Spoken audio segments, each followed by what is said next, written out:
ವಾಕ್ಯವನ್ನು ಪಾಲಿಸಿ ಗುರುಮುಟ್ಟಿ ಗುರುವಾದ ಶಿವಲಿಂಗೇಶ್ವರರು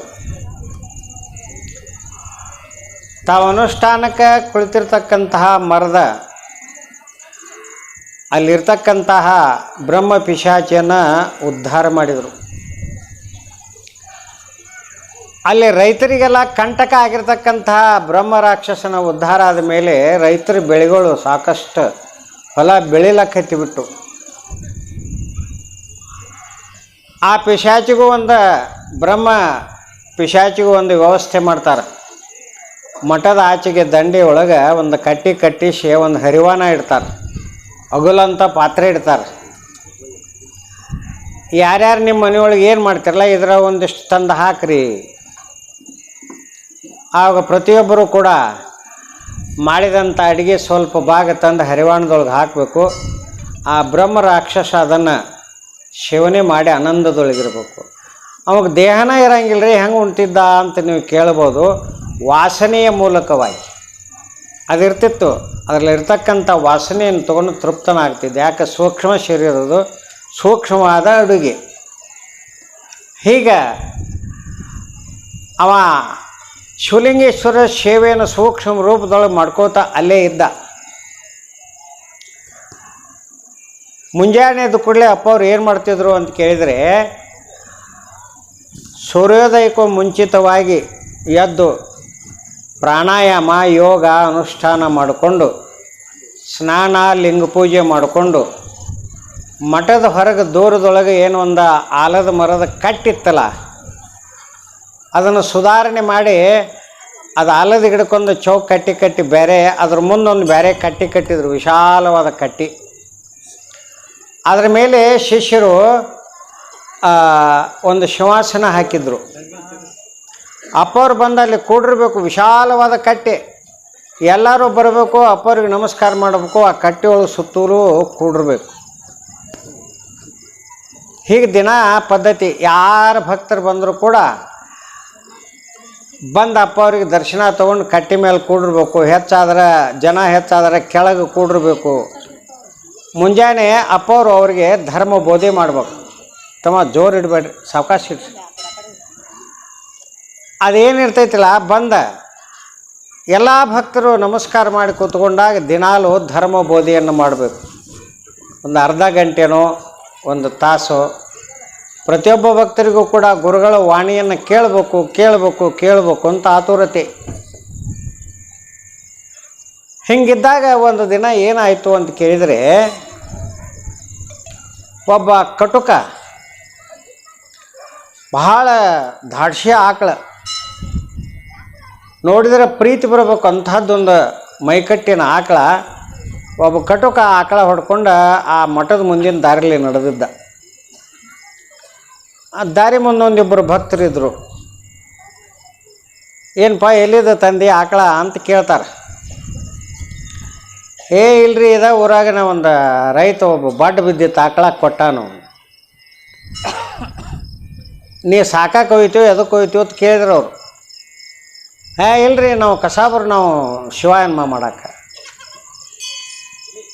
ಹಂಗಾದ್ರೆ ನಾವು ಬಿಡೋದಿಲ್ಲ, ನಮ್ಮ ಧರ್ಮದ ಒಂದು ಸ್ಥಾನ ಇದು. ಶಿವಲಿಂಗೇಶ್ವರ ಸ್ಥಾನ ಅಂದ್ರೆ ಇದು ಧರ್ಮದ ಸ್ಥಾನ. ಯಾವ ಪ್ರಾಣಿ ಹಿಂಸೆಗೆ ನಾವು ಆಸ್ಪದ ಕೊಡೋದಿಲ್ಲ ಅಂತ ಆಕಳ ಹಗ್ಗ ಹಿಡಿದು ಜೊಕೊಂಡು ಬಂದರು ಇಬ್ಬರು. ನಾ ರೊಕ್ಕ ಕೊಟ್ಟು ತೊಗೊಂಡೇನಿ, ಕೊಟ್ಟು ತೊಗೊಂಡೇನಿ, ಬಿಡ್ರಿ ತವನು ಬೆನ್ನು ಹತ್ತಿದ. ಶಿವಲಿಂಗೇಶ್ವರಪ್ಪ ಅವ್ರ ಮುಂದೆ ಕಟ್ಟಿ ಮುಂದೆ ತಂದು ನಿಲ್ಲಿಸಿದ್ರು ಆಕಳ. ಎಷ್ಟು ಮಜಾ ನೋಡ್ರಿ. ನಿಲ್ಲಿಸಿದಾಗ ಯಾಕಪ್ಪ ಏನಿದು ಜಗಳ ಅಂದ್ರಪ್ಪ ಅವರು. ಏನಿಲ್ರಿ ಅಪ್ಪ, ಮತ್ತು ಇವ ಆಕಳ ಕೊಲ್ಲಾಕ ಒಯ್ಯಾಕತ್ಯಾನು. ಆಕಳ ಕೊಲ್ಬಾರ್ದಪ್ಪ, ಗೋಹತ್ಯೆ ಮಹಾಪಾಪ ಅಂದ್ಕೂಡಲೇ ಇಲ್ರಿ ಇದು ಬಡ್ಡ ಆಕಳೈತಿ, ನಾ ಇದನ್ನು ಬೆಲೆ ಕೊಟ್ಟು ತೊಗೊಂಡು ನಡೆದೇನೆ ಅಂಥೇಳಿ ಅವ ಜೋರು ಮಾಡಿದೊಳೆ. ಶಿವಲಿಂಗೇಶ್ವರಂದರು ಇದು ಬಡ್ಡ ಇರೋಕೆ ಸಾಧ್ಯ ಇಲ್ಲ, ಇದು ಹಿಂಡು ಆಕಳ ಅಂದರು. ಅದು ಹೆಂಗೆ ಹಿಂಡ್ತೀರಿ ನೋಡ್ಲ ಇಲ್ಲಿ ಅಂಥೇಳಿ ಅವ ಕೈ ಹಾಕಿದ. ಏನಿಲ್ಲ. ಅವಾಗ ಶಿವಲಿಂಗೇಶ್ವರಂದರು ಒಬ್ಬ ಭಕ್ತನ ಕರೆದ್ರು. ತಮ್ಮ ಬಾಯಲ್ಲಿ ಯಾಕ್ರಿಪ್ಪ ಆತ ಮುಂದೋದ, ತಗೋ ಈ ಭಸ್ಮ ಕೆಚ್ಚಲ್ಗೆ ಹಚ್ಚು, ಹಿಂಡಿ ತೋರಿಸೋಗಂದರು. ತಗೊಂಡು ಹೋಗಿ ಕೆಚ್ಚಲ್ಗೆ ಹಚ್ಚಿ ಬರ ಒಲೆ ಜಗ್ಗಿದ್ರಿ ದಾರಿಗಟ್ಟಿ ಹಾಲು ಬೀಳಾಕೈತಿ. ಆವಾಗ ಏನು ಹೇಳ್ತಿದ್ದಕ್ಕಂದ್ರೆ ಅವರು, ಇಲ್ರಿ ನಾ ಬಡವ ಇದನ್ನು ರೊಕ್ಕ ಕೊಟ್ಟು ತೊಗೊಂಡೇನು, ರೊಕ್ಕದ ಗತಿ ಏನು, ಯಾವ ರೂಪದೊಳಗೆ ಪರಮಾತ್ಮ ಕೊಡ್ತಾನೆ, ಹೋಗಿ ಹಿಂಸೆ ಮಾಡಬೇಡ ಹೇಳಿ ಕಳಿಸ್ಬಿಟ್ರಿ ಅವನು. ಆವಾಗ ಜನ ಪ್ರಶ್ನೆ ಮಾಡ್ತಾರಪ್ಪ, ಗೋ ಹತ್ಯೆ ಮಹಾಪಾಪ ಅಂತ ಹೇಳಿದ್ರಲ್ಲ, ಗೋತಾಯಲ್ಲಿ ಅಂತಹದ್ದೊಂದು ಶಕ್ತಿ ಐತೇನೋ ಅಂತ ಕೇಳ್ತಾರೆ. ಹೌದಪ್ಪ, ಗೋಮಾತೆಯ ದೇಹದ ತುಂಬೆಲ್ಲ ಶಕ್ತಿ ಐತಿ. ಸರ್ವ ದೇವತೆಗಳೆಲ್ಲ ಆ ಆಕಳ ಮೈ ತುಂಬ ಅವಯವಗಳ ತುಂಬ ಅದಾರು. ಅದು ಹೆಂಗ್ರಿ ಅಂತ ಕೇಳ್ತಾರೆ ಶಿಷ್ಯರು. ಆವಾಗ ಶಿವಲಿಂಗೇಶ್ವರ ಹೇಳ್ತಾರೋ, ಒಂದು ಸಲ ಕೈಲಾಸದೊಳಗೆ ಪರಮಾತ್ಮ ಯಾವುದೋ ಒಂದು ಮಾತಿಗೆ ಸಿಟ್ಟು ಮಾಡಿಕೊಂಡು ಕೈಲಾಸ ಬಿಟ್ಟು ಬಂದ. ಯಾವುದೋ ಒಂದು ಮಾತಿಗೆ ಸಿಟ್ಟು ಮಾಡ್ಕೊಂಡು ಕೈಲಾಸ ಬಿಟ್ಟು ಬಂದ. ಯಾರಿಗೂ ಸಿಗಬಾರದು ಅಂತ ಹಿಮಾಲಯದ ಒಂದು ಗುಹಾದೊಳಗೆ ಹೋಗಿ ಅಡಿಕೊಂಡು ಕೂತ. ಶಿವಲಿಂಗೇಶ್ವರ ಹೇಳಕತ್ತಾರೆ ಈ ಗೋವಿನ ಕಥೆಯನ್ನು. ಅಡಿಕೊಂಡು ಕೂತ, ಯಾರಿಗೂ ಗೊತ್ತಾಗಲ್ದು ಎಲ್ಲಿ ಕೂತಾನೋ ಪರಮಾತ್ಮ, ಏನು ಸೃಷ್ಟಿ ಕಾರ್ಯ ಅಲ್ಲೋಲ ಕಲ್ಲೋಲ ಆಗ್ಲಕ್ಕಾಯ್ತು. ಸೂರ್ಯ ಸರಿಯಾಗಿ ಬೆಳಕ ಕೊಡುವಲ್ಲ, ಚಂದ್ರ ಬೆಳಕ ಕೊಡುವಲ್ಲ. ಯಾಕಂದ್ರೆ ಸರ್ವ ಲೋಕಗಳಿಗೂ ಅಧಿಷ್ಠಾನ ಮೂರ್ತಿ ಶಿವ, ಅವನೇ ಇಲ್ಲ ಅಂದ ಕೂಡಲಿನ ಎಲ್ಲ ಕುಂಠಿತ ಆಗಾಕಿತ್ತು. ದೇವತೆಗಳ ದಿನ ಕೂಡ ಅವರು ಎಲ್ಲಿ ಹೋದ ಶಿವ, ಎಲ್ಲಿ ಹೋದ ಶಿವನನ್ನು ಹೇಗೆ ಇದನ್ನು ಮಾಡಬೇಕು, ಏನು ಒಂದೊಂದು ದಿನ ಏನೂ ತೋಚವಲ್ದು, ಒಂದೊಂದು ಕತ್ಲನ ಆಗ್ತೈತಿ, ಯಾವಾಗರೂ ಒಂದು ಬೆಳಕು ಬೀಳ್ತೈತಿ. ಸೃಷ್ಟಿ ಕಾರ್ಯ ಅಲ್ಲೋಲ ಕಲ್ಲೋಲ, ವಾಯು ಒಮ್ಮೆ ಸರಿಯಾಗಿ ಹರಿದಾಡ್ತಾನೋ, ಒಮ್ಮೆ ಶಿಕಾಪಟ್ಟಿ ಬೀಸ್ತಾನೋ, ಏನಿದು ಅಂಥೇಳಿ ತಿಳ್ಕೊಂಡು ಸಿದ್ಧರು, ಸಾಧ್ಯರು, ಋಷಿಗಳು, ಮುನಿಗಳು, ದೇವತೆಗಳು, ಕೋಟಿ ಕೋಟಿ ಜನ ಕುತ್ಕೊಂಡು ವಿಚಾರ ಮಾಡೋರು, ಸುಳ್ಳನ ಸಿಗಾಕಿಲ್ಲ. ಆವಾಗ ಎಲ್ಲರೂ ಕೂಡಿ ವಿಚಾರ ಮಾಡುವಾಗ ಸೂರ್ಯ ಹೇಳ್ತಾನೆ, ಸೂರ್ಯದೇವಿ ಹೇಳ್ತಾನೆ, ಅಲ್ರಿ ಶಿವ ಎಲ್ಲಿದ ಅನ್ನೋದು ಯಾರಿಗೂ ಗೊತ್ತೂ ಆಗೋಲ್ದು, ಮತ್ತು ಮಾಡಬೇಕು ಅಂಥೇಳಿ ಅಂದಾಗ ಸೂರ್ಯ ಹೇಳಿದ, ಏನಿಲ್ಲರಿ, ದಿನಾಲೂ ಕಾಮದೇನು ಹಿಮಾಲಯ ಪರ್ವತದ ಒಂದು ದಾರಿ ಹಿಡಿದು ಹೋಗ್ತಾಳು, ಒಂದು ಗುಹಾದೊಳಗೆ ಗಪ್ ಹಾಕ್ಕಾಳು, 2-3 ತಾಸು ನಂತರ ಆಕೆ ಹೊರಗೆ ಬರ್ತಾಳು. ಆವಾಗ ವಿಷ್ಣು ಪರಮಾತ್ಮ ಅಂದ, ಹಂಗಾದ್ರೆ ಆ ಗೋಮಾತಿನ ಹಿಡ್ಕೊಳ್ಳು ಅಂದ್ರೆ ತಾನ ಶಿಶುವನ್ನು ಸುಳುವು ಸಿಗ್ತೈತಿ. ಆವಾಗ ಎಲ್ಲರೂ ಕೂಡಿ ಪೂರ್ಣ ಸಭೆಯನ್ನು ಕೂಡಿದ್ರು. ಗೋಮಾತೆ ಬಂದಳಲ್ಲ, ಸೂರ್ಯೋದಯಕ್ಕೆ ಸರಿಯಾಗಿ ಸೂರ್ಯ ಏಳು ಹೊಡೆದು ಬರ್ತಿದ್ದಳು, ಬಂದಳು. ವಿಷ್ಣು, ಬ್ರಹ್ಮ, ದೇವತೆಗಳು, ಋಷಿಮುನಿಗಳು ಎಲ್ಲರೂ ತಡೆದ್ರಕ್ಕೆನ, ಅಮ್ಮ ಯಾವಲ್ಲಿ ಹೋಗ್ತಿ, ನಾ ಎಲ್ಲಿ ಹೋಗೋದು ಹೇಳೋದಿಲ್ಲ ಅಂದಳಕ್ಕೆ. ಇಲ್ಲ, ಲೋಕವೇ ಅಲ್ಲೋಲ ಕಲ್ಲೋಲ ನಡೆದೈತಿ, ಇನ್ನೊಂದಿಷ್ಟು ದಿನ ಶಿವ ಸಿಗದಿದ್ದರೆ ಸೃಷ್ಟಿನೇ ಪ್ರಳಯ ಆಗಿ ಹೋಗಿಬಿಡ್ತೈತಿ, ಅದಕ್ಕಾಗಿ ನೀನು ಹೇಳಬೇಕಮ್ಮ ಅಂತ ತಿಳ್ಕೊಂಡು ವಿಷ್ಣು ಪರಮಾತ್ಮ ಅಂದ. ಅವನು ಹಿರಿಯ, ತ್ರಿಮೂರ್ತಿಗಳಲ್ಲೇ ಬ್ರಹ್ಮ, ವಿಷ್ಣು, ಮಹೇಶ್ವರ ಹಿರಿಯರು. ಅವ ಜಗತ್ತಿನ ರಕ್ಷಣೆ ಮಾಡ್ತಕ್ಕಂಥ ದೇವರು. ವಿಷ್ಣು ಪರಮಾತ್ಮ ಅಂದ್ರೆ ಬ್ರಹ್ಮದೇವ ಹುಟ್ಟಿಸ್ತಾನೋ, ವಿಷ್ಣು ರಕ್ಷಣೆ ಮಾಡ್ತಾನೋ, ರುದ್ರಲಯಕರ್ತ. ಆಕೆಗೆ ಸುಳ್ಳು ಹೇಳಕ್ಕೂ ಬರವಲ್ದು, ಕರೆ ಹೇಳಿದ್ರೆ ಅಲ್ಲಿ ಶಿವ ಏನು ತಿಳ್ಕೊಂಡು ನನಗೆ ಶಾಪ ಕೊಡ್ತಾನೋ ಅಂತೊಂದು ಭಯ ಯಾರಿಗೆ, ಗೋಮಾತಿಗೆ. ಆವಾಗ ಆಕೆ ಹೇಳ್ತಾಳೆ, ಯಪ್ಪ ನೀ ಎಲ್ಲ ಕೇಳ್ತೀಯ ಅದೆಲ್ಲ ಖರೆ, ನಾ ಯಾರಿಗೂ ಹೇಳಾರದು ಗುಟ್ಟದು. ಆದರೆ ಶಿವ ಮಾತ್ರ ಹಿಮಾಲಯದ ಗುಹೆಯೊಳಗೆ ಅದಾನು. ದಿನಾಲೂ ಬ್ರಾಹ್ಮಿ ಮುಹೂರ್ತೊಳಗೆ ನಸುಕಿನೊಳಗೆ ಎದ್ದ ನಾನು ಹೋಗಿ ಶಿವನ ಸೇವೆಯನ್ನು ಮಾಡಿ ನಾ ಆತನಿಗೆ ಕ್ಷೀರ ಕೊಟ್ಟು ಬರ್ತೀನಿ, ಹಾಲು ಕೊಟ್ಟು ಬರ್ತೀನಿ ಅಂದರು. ಅಮ್ಮ ನಮಗಟ್ಟ ಶಿವನ ಭೇಟಿ ಮಾಡಿಸು ಅಂತಾನ ಬ್ರಹ್ಮ ಹಾಗೂ ವಿಷ್ಣು ಎಲ್ಲರೂ. ಏಯಪ್ಪ ಆ ಮಾತು ನನಗೆ ನಿಗುವುದಿಲ್ಲ, ಗುಹಾ ಹೇಳೀನಿ, ಬೇಕಾದ್ರೆ ನೀವು ಹೋಗ್ಬೋದು. ನಮಗೆ ಆಗೋದಿಲ್ವ, ನಾವಲ್ಲಿ ನೀವಲ್ಲಿ, ಶಿವನಿದ್ದಲ್ಲಿ ಪ್ರವೇಶ ಮಾಡೋದು ಅಲ್ಲಿ. ಯಾಕಂದ್ರೆ ಹಿಂದೆ ಕಾಮಗಾಗಿತ್ತಲ್ರಿ, ಶಿವನೇ ಅಬ್ಸಾಕು ಹೋದಾಗ ಸುಟ್ಟು ಬಿಟ್ಟಿದ್ದ. ನಮಗೆ ಯಾರಿಗಾರಿ ಹಂಗಾದಿತ್ತತ್ ಯಾರು ಹೋಗ್ಲಕ್ಕ ಅಲ್ಲಿ. ಗೋಮಾತೆ ಹೋಗ್ತಾಳು, ಸೇವೆ ಮಾಡ್ತಾಳು, ಮತ್ತೆ ಬರ್ತಾಳು. ವಿಷ್ಣು ಪರಮಾತ್ಮದು ನಿಂತಿದ್ರು. ಅಮ್ಮ ಇದು ಲೋಕದ ರಕ್ಷಣೆಯ ಭಾರ, ಏನಾದರೂ ಮಾಡಿ ನಾಳೆ ನಮ್ಮನ್ನು ಶಿವನ ದರ್ಶನ ಮಾಡಿಸಲೇಬೇಕು ಅಂತ ರಿಕ್ ಹಾಕ್ತಾರೆ. ಆಯ್ತಪ್ಪ, ನಾಳೆ ಎಷ್ಟೊತ್ತಿಗೆ ಬರ್ರಿ, ಏನು ಪರಮಾತ್ಮ ನಿಶ್ಚಯ ಆಗ್ತೈತೋ ಆಗಲಿ. ಗೋಮಾತೆ ಹೇಳಿ ಹೋಗ್ತಾಳೋ, ಮರದನ ನಸುಕಿನಲ್ಲಿ ಎಲ್ಲರೂ ಬಂದ ನಿಲ್ತಾರೆ. ಆವಾಗ ಗೋಮಾತೆ ಬಂದಾಗ ವಿಷ್ಣು ಪರಮಾತ್ಮ ಹೇಳ್ತಾನೆ, ಅಮ್ಮ ನಮ್ಮನ್ನು ಶಿವನ ದರ್ಶನ ಮಾಡಿಸು. ಆವಾಗ ಆಕೆ ಹೇಳ್ತಾಳೆ, ಲೋಕದ ಉಪಕಾರಕ್ಕಾಗಿ, ಇನ್ನೊಬ್ಬರು ಉಪಕಾರಕ್ಕಾಗಿ ಪರೋಪಕಾರಾರ್ಥಮಿದಂ ಈ ಶರೀರಂ, ಪರೋಪಕಾರಾರ್ಥವಾಗಿ ಈ ಶರೀರ ಐತಿ. ನನಗೇನಾರು ಶಾಪ ಕೊಡಲಿ, ಏನೇ ಕೊಡಲಿ, ಕೋಟ್ಯಾವಧಿ ಜೀವಿಗಳು ಬದುಕ್ತಾರೋ ಶಿವನಿಂದ ಅಂದ್ರೆ ನಾವೊಬ್ಬಕ್ಕೆ ಸಹಾಯಕ್ಕೆ ತಯಾರದನು ಬರ್ರಿ. ಆದರೆ ನಾ ಹೇಳಿದ ಮಾತು ನೀವು ಕೇಳಬೇಕು. ಏನು ಹೇಳಮ್ಮ? ಯಾರೂ ಹೊರಗೆ ಕಾಣಿಸ್ಕೋಬಾರ್ದು. ನಿಮ್ಮ ಶಕ್ತಿ ಎಷ್ಟೈತೋ ಅಷ್ಟು ಸೂಕ್ಷ್ಮ ರೂಪ ಧರಿಸಿ ನನ್ನ ರೋಮದೊಳಗೆ ಅಡಿಕೊಂಡು ಕೂಡಿರ್ಬೇಕು ನೀವು. ಅತಿ ಸೂಕ್ಷ್ಮ ರೂಪ ಧರಿಸಿ ನನ್ನ ಮೈ ತುಂಬ ಕೂದಲದಾವಲ್ಲ, ಕೂದಲದೊಳಗೆ ಅಡಿಕೊಂಡು ಕೊಂಡಿರ್ಬೇಕು. ಯಾರೋ ಬಂದಾರತ್ ಯಾರೋ ಕಂಡು ಹಿಡಿಬಾರ್ದು, ಶಿವನಿಗೂ ಗೊತ್ತಾಗಬಾರ್ದು. ಆ ರೀತಿ ಬರ್ರಿ, ಮುಂದೆ ಅವನ ನಿಶ್ಚಯ ಏನಾಕೈತಿ ಆಕೈತಿ ಅಂದಾಗ ಪ್ರತಿಯೊಬ್ಬ ದೇವತೆಗಳು ತಮ್ಮ ಶಕ್ತಿ ಮೂಲಕ ಸೂಕ್ಷ್ಮ ರೂಪ ಧರಿಸಿ ಆ ಗೋವಿನ ರೋಮಗಳು ಎಟ್ಟದಾವಲ್ರಿ ಆ ಕೂದಲದೊಳಗೆ ಅಡಿಕೊಂಡು ಕೂತ್ಬಿಟ್ರು. ಎರಡೂ ಕಣ್ಣೊಳಗೆ ಸೂರ್ಯಚಂದ್ರ ಕೂತರು, ಎರಡೂ ಕೋಡಿನೊಳಗೆ ಬ್ರಹ್ಮ ವಿಷ್ಣು ಕೂತರು, ನಾಸಿಕದೊಳಗೆ ಅಶ್ವಿನಿ ದೇವತೆಗಳು ಅಶ್ವಿನಿ ಕುಮಾರರು ಕೂತರು. ದೇಹದ ತುಂಬೆಲ್ಲ ದೇವತೆಗಳು ಎಷ್ಟು ರೋಮ್ ಅದಾವೆ ನೋಡ್ರಿ, ಅಷ್ಟೆಲ್ಲ ಕೂದಲದೊಳಗೆ ದೇವತೆಗಳು ಕೂತರು. ಒಬ್ರಿಗೂ ಕಾಣಿಸಂಗಿಲ್ಲ, ಯಾರಿಗೂ ಕಾಣಿಸಲಿಲ್ಲ. ಒಳಗೆ ಹೋದಳು ದೇವತೆ ಗೋಮಾತೆ, ಹೋದಳು ಶಿವನು ಕಣ್ಣು ತೆರೆದು, ಬಂದೆ ಅಮ್ಮ ಬಾ. ಹ್ಞೂಯಪ್ಪ. ಸೇವಾ ಮಾಡಿದಳು, ಹಾಲು ಕೊಟ್ಟಳು. ಆವಾಗ ಶಿವ ಅಂದ, ಮುಂದೆ ಬಂದು ನಮಸ್ಕಾರ ಮಾಡಿಯಪ್ಪ ನನಗೆ ಅಪ್ಪನಿ ಕೊಡು ಅಂದಳು. ಎಲ್ಲ ದೇವತೆಗಳು ಶಿವನ ನೋಡಾಕತ್ಯಾರ. ರೋಮದೊಳಗೆ ಕೂತ್ಕೊಂಡು ಆ ಯಾವ ಶಿವನ ನೋಡ್ಲಾಕತ್ಯಾರ. ಶಿವಲಿಂಗೇಶ್ವರ ಹೇಳ್ತಾರೋ, ಆ ಗೋಪ್ ತಾಯಿ ಬಂದು ಮುಂದೆ ನಿಂತಳು. ನಿಂತಾಗ ಶಿವ ಸೂಕ್ಷ್ಮ ದೃಷ್ಟಿಯಿಂದ ಗೋಮಾತೆಯನ್ನು ನೋಡಿದ. ಅಮ್ಮ ಗೋಮಾತೆ ಅಂದ. ಯಾಕೆಪ್ಪ ಅಂದಳು. ನೀವು ಒಬ್ಬಕ್ಕೆ ಬಂದದ್ಯೋ ಝುಮ್ಮತ್ರಿ ಮೈ ಗೋಮಾತೆದು.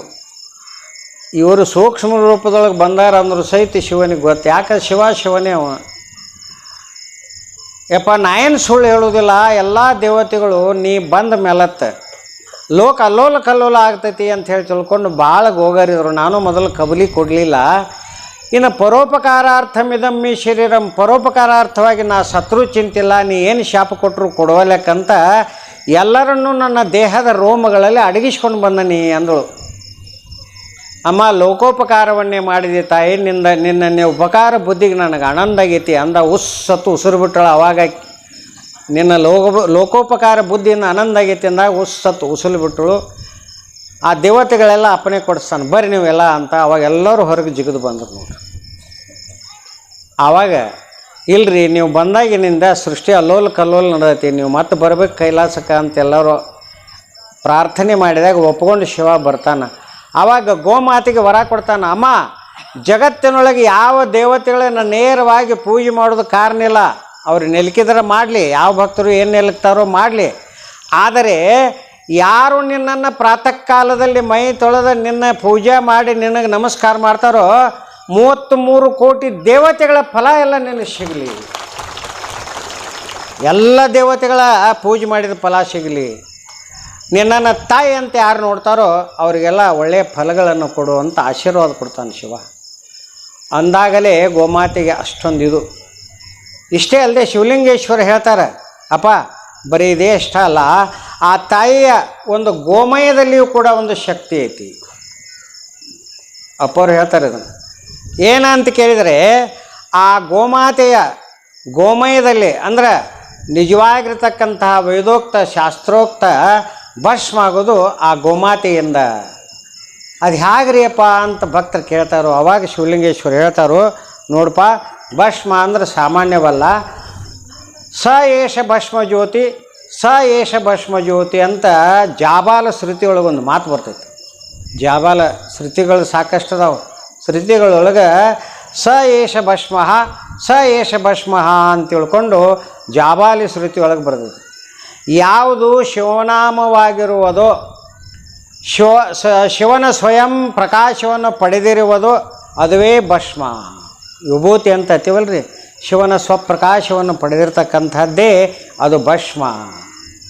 ಅದೀಗ ಉರ್ಲಿಂಗಿ ಪದ್ಯಗಳು ಒಂದು ಮಾತನ್ನು ಹೇಳ್ತಾರೆ. ನಿನ್ನ ಬಂದಿತ್ತಲ್ರಿ ಕತೆ ಉರ್ಲಿಂಗಿ ಪದ್ಯದ ಗೇ ದಗಡಿಜಾ ಅಂತ ಶರಣರಾದ್ರಿ ಬಸವನವ್ರ ಕಾಲಕ್ಕೆ ಆದವರು.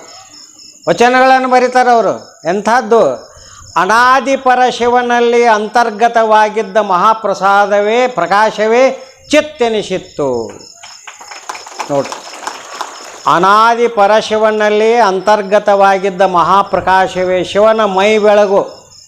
ಶಿವನ ಮೈಯಿಂದ ಏನು ಬೆಳಗ್ಗೆ ಬರ್ತೈತಿಲ್ಲ ಆ ಪ್ರಕಾಶವೇ ಅದು ಚಿತ್, ಅಂದರೆ ಎಲ್ಲವನ್ನೂ ಅರಿಯತಕ್ಕಂಥದ್ದು.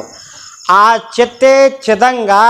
ಆ ಚಿದಂಗದಲ್ಲಿ ತೋರಿದ ಚಿದ್ ವಿಭೂತಿಯನ್ನು ಒಲಿದು ಧರಿಸಿದ ಶರಣ ಜ್ಯೋತಿರ್ಲಿಂಗಬಹುದು ತಪ್ಪದು ಕಾಣ ಉರಿಲಿಂಗ ಪೆದ್ದಿ ಪ್ರಿಯ ಗುರು ವಿಶ್ವೇಶ್ವರ ಅಂತ ತಿಳ್ಕೊಂಡು ಒಂದು ಮಾತು ಬರೀತಾರೆ.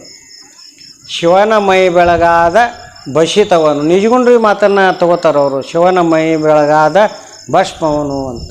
ಅದನ್ನು ಗೀತೆಯಲ್ಲಿ ಪರಮಾತ್ಮನೂ ತಗೋತಾನೆ ಭಸ್ಮದ ಬಗ್ಗೆ. ಏನು ಅಂತ ಕೇಳಿದರೆ, ಯಥೈಧಾಂಶಿ ಸಮಿದೋಗ್ನಿ ಭಸ್ಮಸಾತ್ ಕುರುತೆ ಅರ್ಜುನ. ಯಥೈಧಾಂಶಿ ಸಮಿದೋಗ್ನಿರ್ ಭಸ್ಮಸಾತ್ ಕುರುತೆ ಅರ್ಜುನ ಜ್ಞಾನಾಗ್ನಿ ಸರ್ವಕರ್ಮಾಣಿ ಭಸ್ಮಸಾತ್ ಕುರುತೆ ತಥಾ. ಯಾವ ಅಗ್ನಿಯಲ್ಲಿ ಗೋಮಯವನ್ನು ಬೇಯಿಸಿ ಅದನ್ನು ಭಸ್ಮ ಮಾಡ್ತಾರೋ ಇದು ನಿರುಪಾಧಿಕ ಭಸ್ಮ.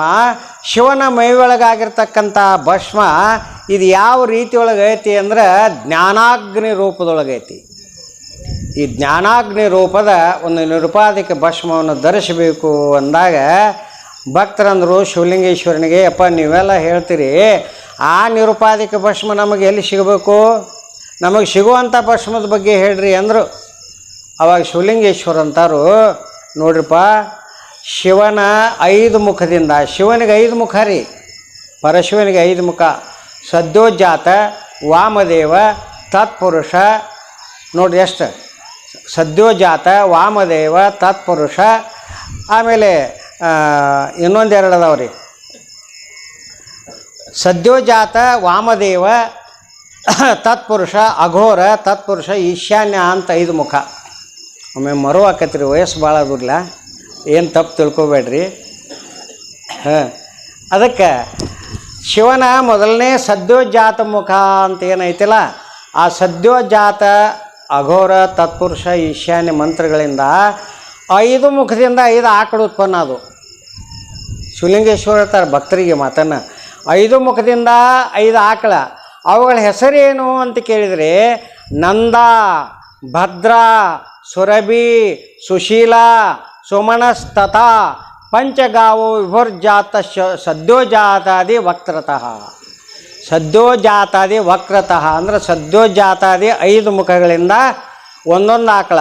ಶಿವನ ಮುಖದಿಂದ ನಂದ ಅನ್ನತಕ್ಕಂಥ ಹೆಸರಿನ ಆಕಳು ಒಂದು, ಭದ್ರ ಅನ್ನತಕ್ಕಂಥ ಹೆಸರಿನ ಆಕಳೊಂದು, ಸುರಭಿ ಅನ್ನತಕ್ಕಂಥ ಆಕಳೊಂದು, ಸುಶೀಲ ಅನ್ನತಕ್ಕಂಥ ಆಕಳೊಂದು, ಸುಮನಸ್ತತ ಸುಮನ ಅನ್ನತಕ್ಕಂಥ ಆಕಳ.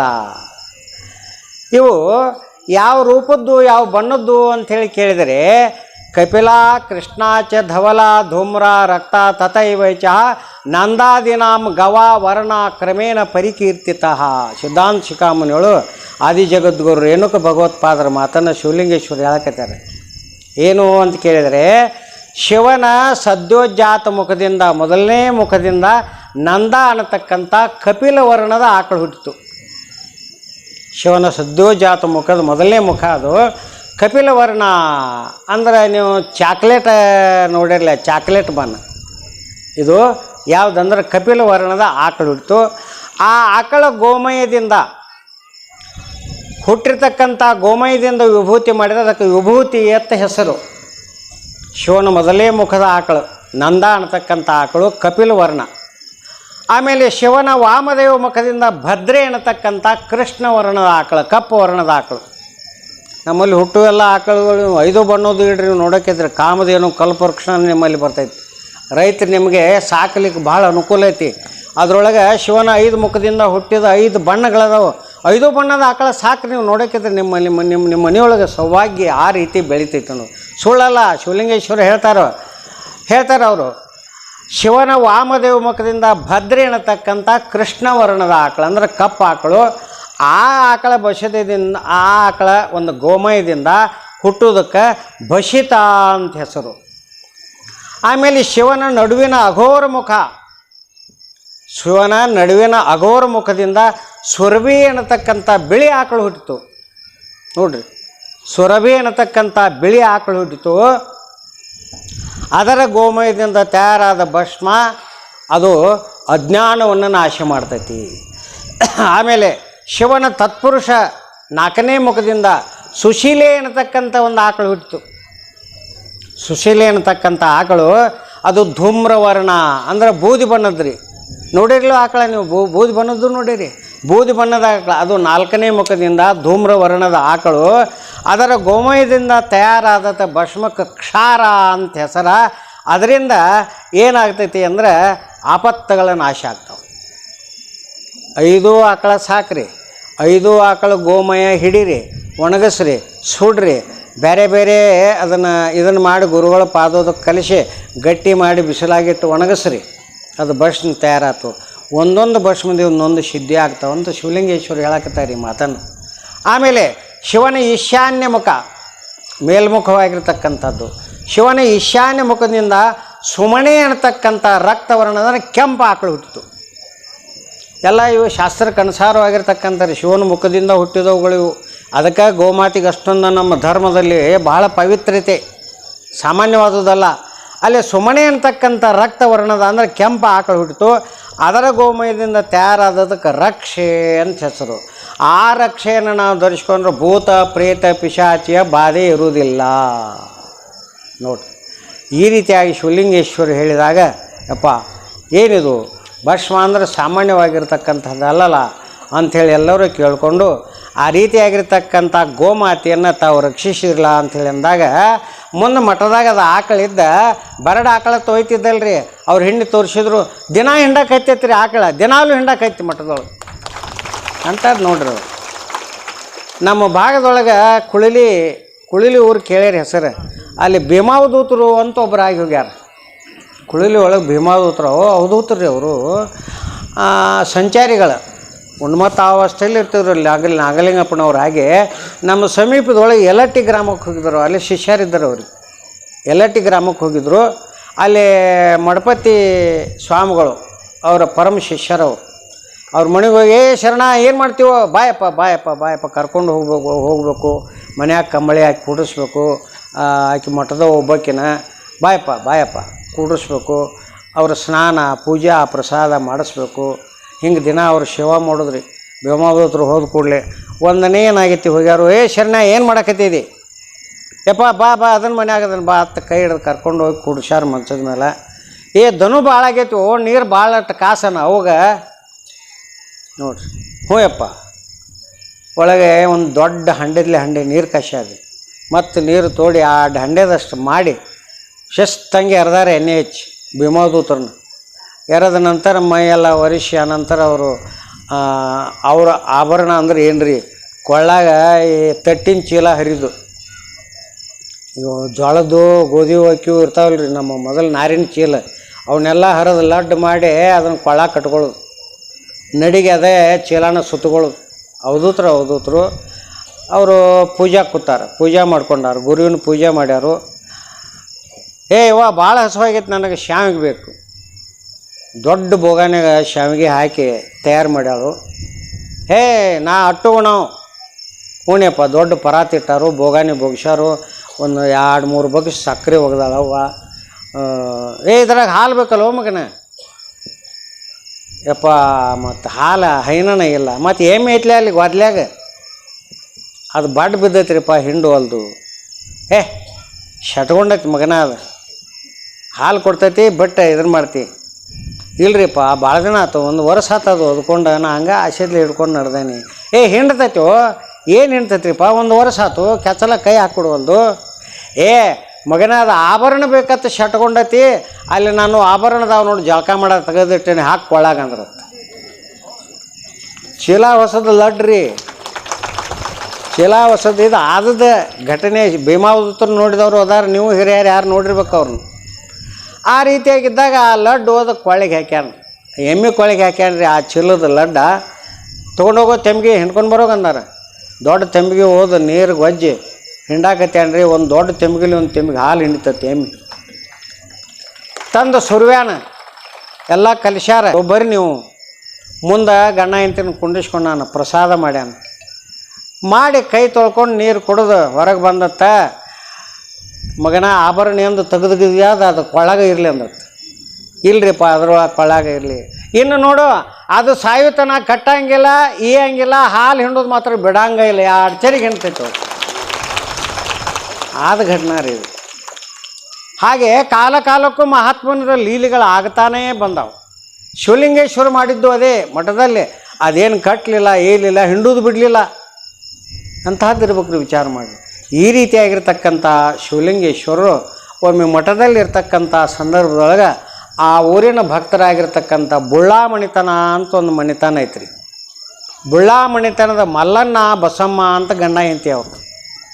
ಭಾಳ ಅಪ್ಪವರು ಸದ್ಭಕ್ತರವರು. ಆದರೆ ಅವ್ರಿಗೆ ಮಕ್ಕಳು ಇದ್ದಿದ್ದಿಲ್ಲ. ದಿನಾಲು ಅಪ್ಪವ್ರಂತಿಗೆ ಬರಬೇಕು, ಮಠದ ಸೇವಾ ಮಾಡಬೇಕು, ಅವ್ರ ದರ್ಶನ ತೊಗೊಂಡು ಹೋಗಬೇಕು. ಹಿಂಗೆಲ್ಲ ದಿನ ಪದ್ಧತಿ. ಮನೆಯೊಳಗೆ ಹೋದಾಗ ಇಬ್ಬರ ಗಂಡ ಹೆಂಡತಿ ಏನು ಮನೆ ಬಣ ಹೊಡೆದು. ಆದರೆ ಅವ್ರ ಸಂಸಾರ ಎಲ್ಲನೂ ಯಾವುದೂ ಕೊರತೆ ಇದ್ದಿದ್ದಿಲ್ಲ. ಆದರೆ ಮಕ್ಕಳಿಲ್ಲ ಅನ್ನತಕ್ಕಂಥ ಒಂದು ಕೊರತೆ. ಒಬ್ಬರಿಗೆ ಸಂಸಾರ ಮೇಲೂ ಭಾಳ ಪ್ರೀತಿ ಇರ್ತೈತೆ ರೀ. ಒಬ್ಬೊಬ್ರು ತವರು ಸಂಸಾರವೆಂಬುದೊಂದು ಗಾಳಿಯ ಸೊಡರು, ಶಿರಿ ಎಂಬುದೊಂದು ಸಂತೆಯ ಮಂದಿ ಕಂಡಂತಯ್ಯ. ಬಸವಣ್ಣವ್ರು ಅಂದ್ರೆ ಆಧುನಿಕ ಕವಿ ಒಬ್ಬ ಸಂಸಾರ ಬಗ್ಗೆನೂ ಒಂದು ವಚನ ಬರ್ದಾನ. ಅವ್ರ ಸಂಸಾರ ಇಬ್ಬರ ಗಂಡ ಹೆಂಡತಿ ನಡೆದಿತ್ತರೆ, ಇವು ಸಂಸಾರದ ಬಗ್ಗೆ ಆಧುನಿಕ ಕವಿ ಏನು ಬರ್ದಾನಂದ್ರೆ, ಸಂಸಾರವೆಂಬುದೊಂದು ಮೊಬೈಲ್. ಈಗಿನವರಿಗೆಲ್ಲ ಮೊಬೈಲ್ ಸಂಸಾರ ಆಗೈತಿ. ಗಂಡನೇ ಸಿಮ್ ಕಾರ್ಡ್, ಹೆಂಡತಿಯೇ ಕರೆನ್ಸಿ, ಮಕ್ಕಳೇ ಕಾಲ್ಸ್. ಮಕ್ಕಳು ಮನೆಯಲ್ಲಿ ಇಲ್ಲದಿದ್ದರೆ ಮಿಸ್ ಕಾಲ್. ನೋಡಿರಿ ಎಷ್ಟು ಮಜಾ ಹೇಳ್ತಾನವ ವಚನ. ಮಕ್ಕಳು ಮನೆಯಲ್ಲಿ ಇಲ್ಲದಿದ್ದರೆ ಮಿಸ್ ಕಾಲ್. ಗಂಡು ಮಗು ಇನ್ಕಮಿಂಗ್, ಹೆಣ್ಣು ಮಗು ಔಟ್ ಗೋಯಿಂಗ್. ತೊಗೊಂಡು ಹೋಗ್ಕಡ್ರಿ ಹೋಗುವಾಗ ಇವು ತರ್ತಾನು. ಆಮೇಲೆ ಹೆಂಡತಿ ತವರಿಗೆ ಹೋದರೆ ಟವರ್ ಪ್ರಾಬ್ಲಮ್. ತವ್ರ ಮನೆಗೆ ಹೋದಂದ್ರೆ ಟವರ್ ಪ್ರಾಬ್ಲಮ್. ಒಮ್ಮೆ ಹತ್ತೈತಿ, ಮತ್ತು ಯಾರು ಕೂಡ ಮಾತಾಡ್ಬೇಕು ನಾವು. ಗಂಡ ಸಿಟ್ಟಾದರೆ ಲೋ ಬ್ಯಾಟ್ರಿ, ಹೆಂಡತಿ ಸಿಟ್ಟಾದರೆ ಸ್ವಿಚ್ ಆಫ್. ಮಾತಿಲ್ಲ, ಕತೆ ಇಲ್ಲ. ಹೌದಲ್ಲ? ಈಗಿನ ಸಂಸಾರ ಇದು. ಆ ಬುಳ್ಳಾ ಮಣಿತನದ ಭಕ್ತರು ದಿನ ಬರ್ತಿದ್ರು, ಹೋಗ್ತಿದ್ರು. ಮನೆ ಒಳಗೆ ಹೋದ ಕೂಡಲೇ ಒಂದಿಟ ಅವರಿಗೆ ಚಿಂತೆ ಕಾಡ್ತಿತ್ತು. ಏನು ಮಾಡಬೇಕು ಅಂಥೇಳಿ. ಆವಾಗ ಮಲ್ಲಮ್ಮ ಅಂತಾಳೆ, ಅಲ್ರಿ ಅಪ್ಪವ್ರ ಬಳಿಗೆ ಯಾವಾಗಲೂ ನಾವು ಹೋಗ್ತೀವಿ. ಅಪ್ಪವ್ರ ದೃಷ್ಟಿ ನಮ್ಮ ಮೇಲೆ ಬಿದ್ದತಿಯಲ್ಲೋ ಗೊತ್ತಿಲ್ಲ. ಆದ್ರೆ ಒಂದು ಸಲ ಬಾಯಿ ಬಿಚ್ಚೆ ಅಪ್ಪವ್ರಿಗೆ ಹೇಳೂನು, ಶಿವಲಿಂಗೇಶ್ವರ ಅಪ್ಪವ್ರಿಗೆ ಹೇಳೂನು ಅಂದಾಗ ಆಯ್ತು ನಡಿ. ಮತ್ತು ಏನು ನಮಗೇನು ಯಾವ ಬಂಧುಗಳು ಅದು ಇದು ಯಾವುದು ಆಶೆನೂ ಇಲ್ಲ, ಏನೂ ಇಲ್ಲ. ನಾಳೆ ಆಸ್ತಿ ಯಾರಿಗೆ ಹಾಕತ್ತೀವಿ ಅದು ಗೊತ್ತಿಲ್ಲ. ಅಪ್ಪವ್ರ ಮಾತು ಕೇಳೂನು, ಅವ್ರ ಆಶೀರ್ವಾದ ಮಾಡಿದ್ರೆ ಹಾಕತ್ತಿಲ್ಲರಿ ಇಲ್ಲ ಅಂದ ಕೂಡಲೇ ಹೋದ್ರು ಇಬ್ಬರು. ಒಂದು ದಿವಸ ಅಪ್ಪವರು ಸ್ನಾನ ಮಾಡ್ಕೊಂಡು ಬಂದು ಮಠದಾಗ ಪಡಸಲ ಕೂತಿದ್ರು. ಮಂಚದ ಮೇಲೆ ನಮಸ್ಕಾರ ಮಾಡಿದರು. ಮುಂದೆ ಕೂತ್ಕೊಂಡ್ರು. ಹಿಂಗೆ ದಿಟ್ಟಿಸಿ ನೋಡಿದ್ರು ಶಿವಲಿಂಗೇಶ್ವರ ಅಪ್ಪವ್ರು. ಯಾಕೋ ಗೌಡ ಏನೋ ಒಂದು ಚಿಂತೆ ಐತ್ಲ ಅಂದ್ರೆ ಅವ್ರು ನೋಡ್ಗುಡ್ದನ ಹೇಳಿಬಿಡ್ತಾರೆ. ಮಾತನಾಡಕ್ಕೆ ತ್ರಿಕಾಲ ಜ್ಞಾನಿಗಳು ಅಂತಕ್ಕಂಥ ಹೆಸರು ಅವರಿಗೆ. ಏನಿಲ್ಲಪ್ಪ, ಏನು ಹೇಳ, ಮತ್ತು ನಾನು ಮುಂದೆ ಮುಚ್ಚಿಟ್ಕೊಂಡು ನೀ ಮಾಡವೇನದಿ ಯಪ್ಪ, ಎಲ್ಲ ಸಂಪತ್ತು ನಿನ್ನ ಆಶೀರ್ವಾದದಿಂದ ಒಳ್ಳೆಯದು ಐತಿ, ಮಕ್ಕಳನ್ನ ಇಲ್ಲ ಅಂತಕ್ಕಂಥ ಒಂದು ಚಿಂತೆ ಕಾಡಕತ್ತೈತಿ. ಅದಕ್ಕೆ ಶರಣ ಹೇಳ್ತಾರೋ, ಬಡತನಕ್ಕೆ ಉಂಬ ಚಿಂತೆ, ಉಣಲಾದರೆ ಉಡುವ ಚಿಂತೆ, ಉಡಲಾದರೆ ಇಡುವ ಚಿಂತೆ, ಇಡಲಾದರೆ ಬದುಕಿನ ಚಿಂತೆ, ಬದುಕಾದರೆ ಹೆಂಡತಿಯ ಚಿಂತೆ, ಹೆಂಡಿರಾದರೆ ಮಕ್ಕಳ ಚಿಂತೆ, ಮಕ್ಕಳಾದರೆ ಬದುಕಿನ ಚಿಂತೆ, ಬದುಕಾದರೆ ಕೀಡಿನ ಚಿಂತೆ, ಇಂಥ ಚಿಂತೆಯಲ್ಲಿಪ್ಪವರನ್ನು ಕಂಡೆ. ನೋಡ್ರಿ, ಶಿವನ ಚಿಂತೆಯಲ್ಲಿದ್ದವರನ್ನು ಕಾಣೆನೆಂಬಾತ ನಮ್ಮ ನಿಜ ಶರಣ ಅಂಬಿಗರ ಚೌಡಯ್ಯ ಅಂತ ಒಂದು ವಚನ ಬರ್ತದೆ. ಹುಡುಗ ಬಹಳ ಅನಾಥ ಆಗಿತ್ತು, ಅತ್ತ ಇತ್ತ ತಿರುಗಾಡ್ತಿತ್ತು ಅಂದ್ರೆ ಹೊಟ್ಟೆ ಚಿಂತಿರ್ತೈತಿ. ಹೊಟ್ಟೆಗೆ ಯಾರೋ ಪ್ರೀತಿಯಿಂದ ಕೊಡಾಕತ್ತಿದಾರಂದ್ರೆ ಬಟ್ಟೆ ಚಿಂತೆ ಆಕೈತಿ. ಬಟ್ಟೆ ಚಿಂತೆ ಆದಮೇಲೆ ಏನು ನಾನು ಸ್ವಾವಲಂಬಿ ಆಗಬೇಕಲ್ಲ ಅನ್ನೋಗೂಡ್ದನ ಯಾರ ಹತ್ರ ದುಡ್ಯಾಕೆ ವಾದ ಮಾಡಿದ, ಪಗಾರ ಬರೋಕಾಯ್ತು, ಖರ್ಚು ಭಾಳ ಇಲ್ಲ, ಕೂಡ್ತು, ಭಾಳ ಸಂಪತ್ತು ಬತ್ತು ಅಂದಾಗ ಹೆಂಡತಿ ಚಿಂತ್ರಿ, ಹೆಂಡತಿ ಚಿಂತೆ. ಹಿಂಗೆ ಹೋಗ್ಕಾನ ಶಿವಲಿಂಗೇಶ್ವರ ಗುಡಿಗೆ ಹೋಗ್ಕಾನು, ನಮಸ್ಕಾರ ಮಾಡ್ತಾನು. ಯಪ್ಪ ಹೊಟ್ಟೆ ತುಂಬಾಕತ್ತೈತಿ, ಬಟ್ಟೆನೂ ಆಗೈತಿ, ರೊಕ್ಕ ದುಡ್ಯಾಕತ್ತೀನಿ, ರೊಕ್ಕ ಬರಾಕತ್ತೀವಿ, ನನಗೊಂದು ಜೋಡಿ ಮಾಡಿಯಪ್ಪ ಅಂದ. ಕರುಣಾಮೂರ್ತಿ ಇರಲಿ ಹೋಗತ್ತೆ ಆಶೀರ್ವಾದ ಕೊಟ್ಟರು ಗದ್ದಿಗೆಗಿಂದ. ಯಾರೋ ಒಬ್ಬರು ಹುಡುಗ ದಾಡ್ಸಿ ಅದಾನೋ, ಎಲ್ಲಿ ಬೇಕಾಲಿ ಕಲ್ಲಾಗಿ ಬಿದ್ದರು ದೊಡ್ಡ ತಂದು ಹಾಕ್ತಾನೋ, ಕೊಟ್ಟು ಬಿಡ್ನೋತ್ ಒಂದು ಕನ್ಯಾಕ ಕೊಟ್ಟರು. ಶಿವಲಿಂಗೇಶ್ವರ ಅಪ್ಪ ಅವರು ಅಂದರು, ಮಗ ಹೆಂಡತಿ ಅದು ಜೋಡಿ ಆದರು, ಮತ್ತು ಇನ್ನು ಇಬ್ಬರು ಜೋಡಿಲೇನು ಬರ್ತಾರತ್ತ ಹಣಿಕೆ ಹಾಕೋತ ಕೂತಾನ್ರಿ ಗದ್ದಿಗಾಗ. ಅವೇನು ಬರಲಿಲ್ಲ. ಅದಕ್ಕೆ ಸೌರದ್ ಮೂರ್ತಿ ಅಂದಾನ್ರಿ ಅಂಥವ್ರ ಸಲುವಾಗಿ. ಬೆಚ್ಚನೆಯ ಮನೆಯಾಗಿ ವೆಚ್ಚಕ್ಕೆ ಹೊನ್ನಾಗಿ ಇಶ್ಚಯ ನರಿತು ನಡೆಯುವ ಸತಿಯಾದರೆ ಸ್ವರ್ಗಕ್ಕೆ ಕಿಚ್ಚು ಹಚ್ಚಂದ ಸರ್ವಜ್ಞ. ಬೆಚ್ಚಗೆ ತಂಡಿ ಬಿಸಿಲ ಗಾಳಿ ಬಡ್ಲಾರ್ದಾಗ ಒಂದು ಬೆಚ್ಚಗೆ ಮನೆ, ಒಳಗೆ ಬಂದ್ರೆ ಹೊರಗೆ ಹೋದ್ರೆ ಬರೀ ಸೂಸಲ ಮಾಡ್ಲೇನ್ರಿ. ನೋಡ್ರಿ ಎಷ್ಟು ಚಂದ. ಅವಲಕ್ಕಿ ಮಾಡ್ಲೇನ್ರಿ. ಹಿಂಗೆ ಕೇಳುವಂಥ ಗಿಳಿಗತಿ ಮಾತು ಕೇಳುವಂಥ ಹೆಂಡತಿ, ಸಿನಿಮಾ ನಾಟಕ ಅದು ಇದು ಜಾತ್ರೆ ಪಾತ್ರೆ ಮಾಡ್ಲಿಕ್ಕೆ ಕಿಶೆ ತುಂಬಿತ್ತು ಅಂದ್ರೆ ಏತಮ್ಮ ಅಲ್ಲಿ ಪುರಾಣದು ಹಚ್ಚಾರ, ಬರೋ ಸ್ವರ್ಗದಂಥ ಸುಖ ಬಾಲ್ ದೇವ್ರಿಗೆ ಹೋಗೋಣ ಅಂದ್ರೆ ಕಡ್ಡಿ ಕೊರದುಗಿ ಅಂದತ್ತು. ಏನು ಮಾಡ್ತೀರಿ? ಸ್ವರ್ಗಕ್ಕೆ ಕಿಚ್ಚು ಹಚ್ಚಂದ ಸರ್ವಜ್ಞ. ಹೋಗೋದು ಬಿಟ್ರಿ ತೊಡೆ ದಿನ ಅಜ್ಜ ಅಂದ, ಮಗ ಏಸ್ತನ ತೆಪ್ಪಿಸಿ ಅಡ್ಡಾಡ್ತಾನೆ ನೋಡೋಣ ಅಂದ. ಗದ್ದಿಗಾಗ ಅಲ್ಲೇರಿ ಸುಮ್ಮನೆ ಇದ್ದಾನ ತಿಳಿದಿರಿ ನೀವು. ಶಿವಲಿಂಗೇಶ್ವರ ಗದ್ದಿಗಾಗ ಸುಮ್ಮ ಇಲ್ರಿ. ನೀವು ಹೋದ್ರೆ ನೋಡ್ತಾನೋ, ಬಂದ್ರೆ ನೋಡ್ತಾನೋ, ಹೋದ್ರೆ ನೋಡ್ತಾನೋ, ಬಂದ್ರೆ ನೋಡ್ತಾನೋ. ಅವನ ಮುಂದೆ ಏನೇನು ವಿಚಾರ ಮಾಡ್ತೀರಿ ಎಲ್ಲ ಅವ್ನು ಗೊತ್ತು. ಬರಲಿ ಮಗ ಎಂದು ಬರ್ತಾನಂದರು. ಮತ್ತೊಮ್ಮೆ ಬಂದ, ಅಗಶ್ಯಾಗ ಹೊಂಟು ಹೋಗಿದ್ದ. ಅವನ ದೋಸ್ತ ಒಂದು ಖುಷಿನ ಎತ್ಕೊಂಡು ಬಂದ. ಯಾರ್ದು ಮಗ ಇದ್ದಂದ? ಮಗನ ಹೋದ ವರ್ಷ ಹೊಟ್ಟೆ ತುಂಬ ಬೂಂದೆ ಉಂಡು ಬಂದದಿ ಗೊತ್ತಿಲ್ಲ ನನ್ನ ಮದುವೆಯಾಗ ಅಂದ. ಓ ನಿನ್ನ ಮಗ ನಂದ. ಹೌದು. ಅವಾಗ ಹೆಂಡ್ತಿನ ಕರ್ಕೊಂಡು ಹೋದ್ರಿ ಗದ್ದಿಗೆ ಮುಂದೆ ಬಂದ ಮಗ ಅಂತ ಹೇಳ್ತಾನು ಶಿವಲಿಂಗಪ್ಪ. ಯಪ್ಪ ಮತ್ತು ಏನು ನೀ ಜೋಡಿ ಮಾಡಿದಪ್ಪ, ಸಂಸಾರ ತಾಪತ್ರಯ ಬರೋದಾಗಲಿಲ್ಲ, ಕ್ಷಮ ಮಾಡು. ನೋಡ್ರಿ ಎಷ್ಟು ಕಳ್ಳು ಕರ್ಗಂಗೆ ಮಾತಾಡ್ತಾರೆ ರೀ ಒಬ್ಬೊಬ್ರು. ದೇವ್ರು ಕಳ್ಳ ಕರ್ಗಿಸ್ತಾರೆ, ಭಾಳ ಮಜಾ ಕಳ್ಳ ಕರ್ಗಿಸ್ಬಿಡ್ತಾರೆ. ಆಗ ಕೆಟ್ಟ ಸಿಟ್ಟಿಲೆ ಕೂತಿದ್ದು ಶಿವಲಿಂಗಪ್ಪ ಕರಿಗೆ ಬಿಡ್ತೀರಿ, ಬೆನ್ನಿಗೆ ತುಂಬ್ರದು ರೀ ಮಹಾತ್ಮರ ಹೃದಯ. ಕರಿಗೆ ಬಿಡ್ತು. ಮತ್ತು ಏನು ಬಿಡ್ತಾನೇನು ನೋಡೋಣ ಮಗ ಅಂದ. ಯಪ್ಪ ಒಂದು ಅವಘಾಡ ಮಾಡಿದ್ರೆ ಪಾಡ ಅಂದ. ಅವಘಾಡ ಅಂದ್ರೆ ಏನು ರೀ ಅವು? ನಿಮಗೆ ಗೊತ್ತು ರೀ ಅದು. ಏನು ಏಸ್ತನಾತ್ ನಡ್ಯಾಕೆ ಬಂದು 1 ವರ್ಷ 2 ವರ್ಷ ಆತು ಸಿಗವಾತ್ ಇವ್ರು ಅನ್ಬೇಕ. ಏನಾರೇ ಅವಘಾಡ ಆತಿರ್ತಾರೆ ಇವ್ರು. ಅಂದ್ರೆ ಬಗಲಾಗ ಹೋಗಾಗ ಅವಘಾಡ, ಬರಾಗ ಅವಘಾಡ, ಮನ್ಯಾಗ ತಿರ್ಗಾಡಾಗ ಅವಘಾಡ, ಬರೀ ಅವಘಾಡ. ಅದನ್ನು ಕೊಟ್ಟ. ಯಪ್ಪ ಮಕ್ಕಳು ನೀ ಎಲ್ಲ ಕೊಟ್ಟು ಸಂಪತ್ತು ಹೆಂಗೆ? ಮತ್ತು ದುಡಿಮೆ ಚಲೋ ಆಯ್ತು, ಹೊಲ ಹಿಡ್ದ ಮಾಡಿದ, ರೊಕ್ಕ ಕೂಡ್ತು. ಆದ್ರೆ ಶರೀರ ಮುಪ್ಪಾತು. ಕಪಾಟ್ನ್ಯಾಗ ರೊಕ್ಕ, ಟ್ರೆಜ್ನಾಗ ಬ್ಯಾಂಕಿನಾಗ ರೊಕ್ಕ ಇಟ್ಟ, ದಿನ ನೋಟಿನ ಮೇಲೆ ಕೈಯಾಡ್ಸವ, ಚಹಾ ಕುಡಿಯವ. ಆಮೇಲೆ ಯಪ್ಪ ಇದನ್ನೆಲ್ಲ ಕೊಟ್ಟು ಹಣ ಖರ್ಚು ಆಗದ ಕೆಡಲಾರ್ದಿದ್ರೆ ಭಾಳ ಚಲೋ ಆತ, ಅದ್ರ ಚಿಂತೆ ಇತ್ತು. ಇದು ಕೆಡಬಾರ್ದು. ಅದನ್ನೂ ಕೊಟ್ರಿ ಶಿವಲಿಂಗಪ್ಪ. ಇರಲಿ ಬಿಡು ಅಂದು ಮಕ್ಕಳು ದುಡ್ಯಾಕತ್ತಿದ್ರು, ಸ್ವಸ್ಥಾರ ದುಡ್ಯಾಕತ್ತಿದ್ರು. ಎಲ್ಲ ತಂದು ಗೋಳಿ ಮಾಡವ್ರ. ಒಂದಿನ ಕುತ್ಕೊಂಡ ಕೈ ನಡಗತಾವೆ, ಕಾಲು ನಡಗತಾವೆ, ತಲೆ ನಡಗಾಕತ್ತೈತಿ, ಕಣ್ಣು ಮಂಜು ಕಾಣಕತ್ತೇವು.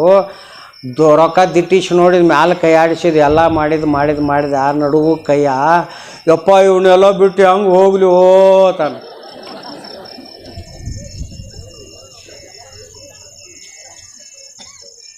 ಇಂಥಪ್ಪ ಹಲವಾರು ಚಿಂತೆಯಲ್ಲಿದ್ದವರನ್ನು ಕಂಡೆ.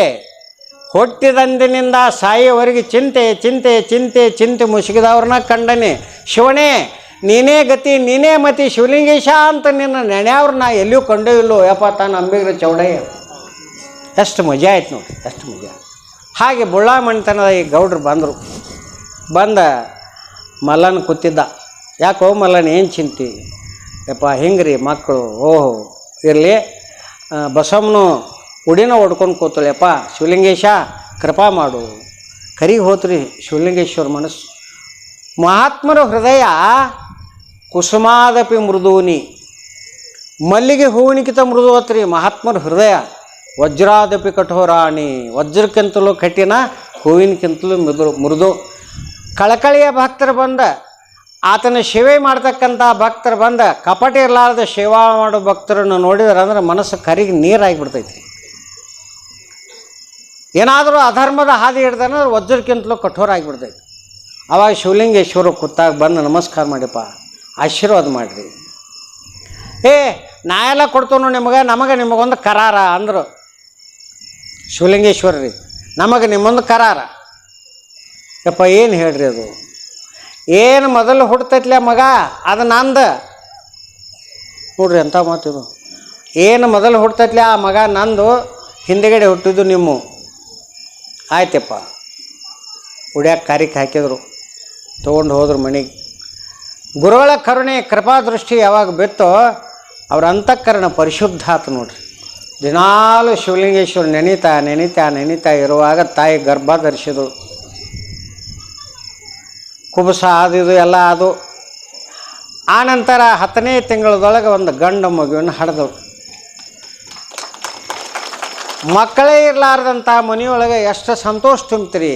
ಎಲ್ಲ ಸಂತೋಷ ಇತ್ತಪ್ಪ. ಶಿವಲಿಂಗೇಶ ನಿನ್ನ ಆಶೀರ್ವಾದ, ನಿನ್ನ ಕೃಪೆ ಅಂಥೇಳಿ ಹಂಗೆ ಮಗ ದೊಡ್ಡದಾಕೋದು ಅಂಬೆಗಾಲ ಹಚ್ಚಲಾಕೈತಿ. ನೆನಪಾಕಿತ್ತಿವ್ರಿಗೆ. ಮೊದಲನೇ ಮಗ ನಾನು ಶಿವಲಿಂಗೇಶ ಹೆಂಗೆ ಕೊಡೋದಪ್ಪ, ಹೆಂಗೆ ಕೊಡೋದು ಅನ್ನೋರು ಈ ಎಳಿಕಂದನೆ ಹೆಂಗೆ ಕೊಡಬೇಕು? ಮೋಹ ಜಗ್ಗಾಕೈತ್ರಿ. ಗುರುಗಳು ಹೇಳ್ಯಾರ ಮೊದಲನೇ ಮಗು ನಂದು, ಆನಂತರ ನಿಮ್ಮ. ಯಾರ್ಯಾರು ಏನು ಚಂದ ಐತೆ ಮಗ, ಹೆಂಗೆ ಆಡ್ತೈತೆ ಅಂದ್ಕೊಡ್ಲಿನ ಏನು ಯವ್ವ ಮಗನ ಮಠಕ್ಕೆ ಕೊಡ್ಬೇಕು ಅಪ್ಪ ಅವ್ರು ಹೇಳ್ಯಾರು, ಮೊದಲೇ ಮಗನ ಕೊಡಂದಾರು ಅಂದಾಗ, ಅಯ್ಯೋ ಹೊಟ್ಲೆ ಹೊಡೆದದ್ದು ಕೊಡ್ತೀವನು, ಈ ಮಂದಿ ಒಂದು ಇರುದ್ರಿ ಮಾಡೋವ್ರ ಭಕ್ತಿ ನೀಡವ್ರು ಕೆಡಿಸಿದ್ರತ್ತ.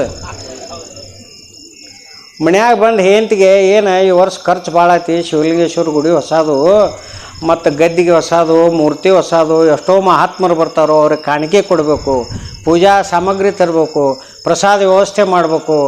ಹೀಗೆಲ್ಲ ಹಿರಿಯರಿಗೆ ಭಾಳ ಖರ್ಚದಾವು.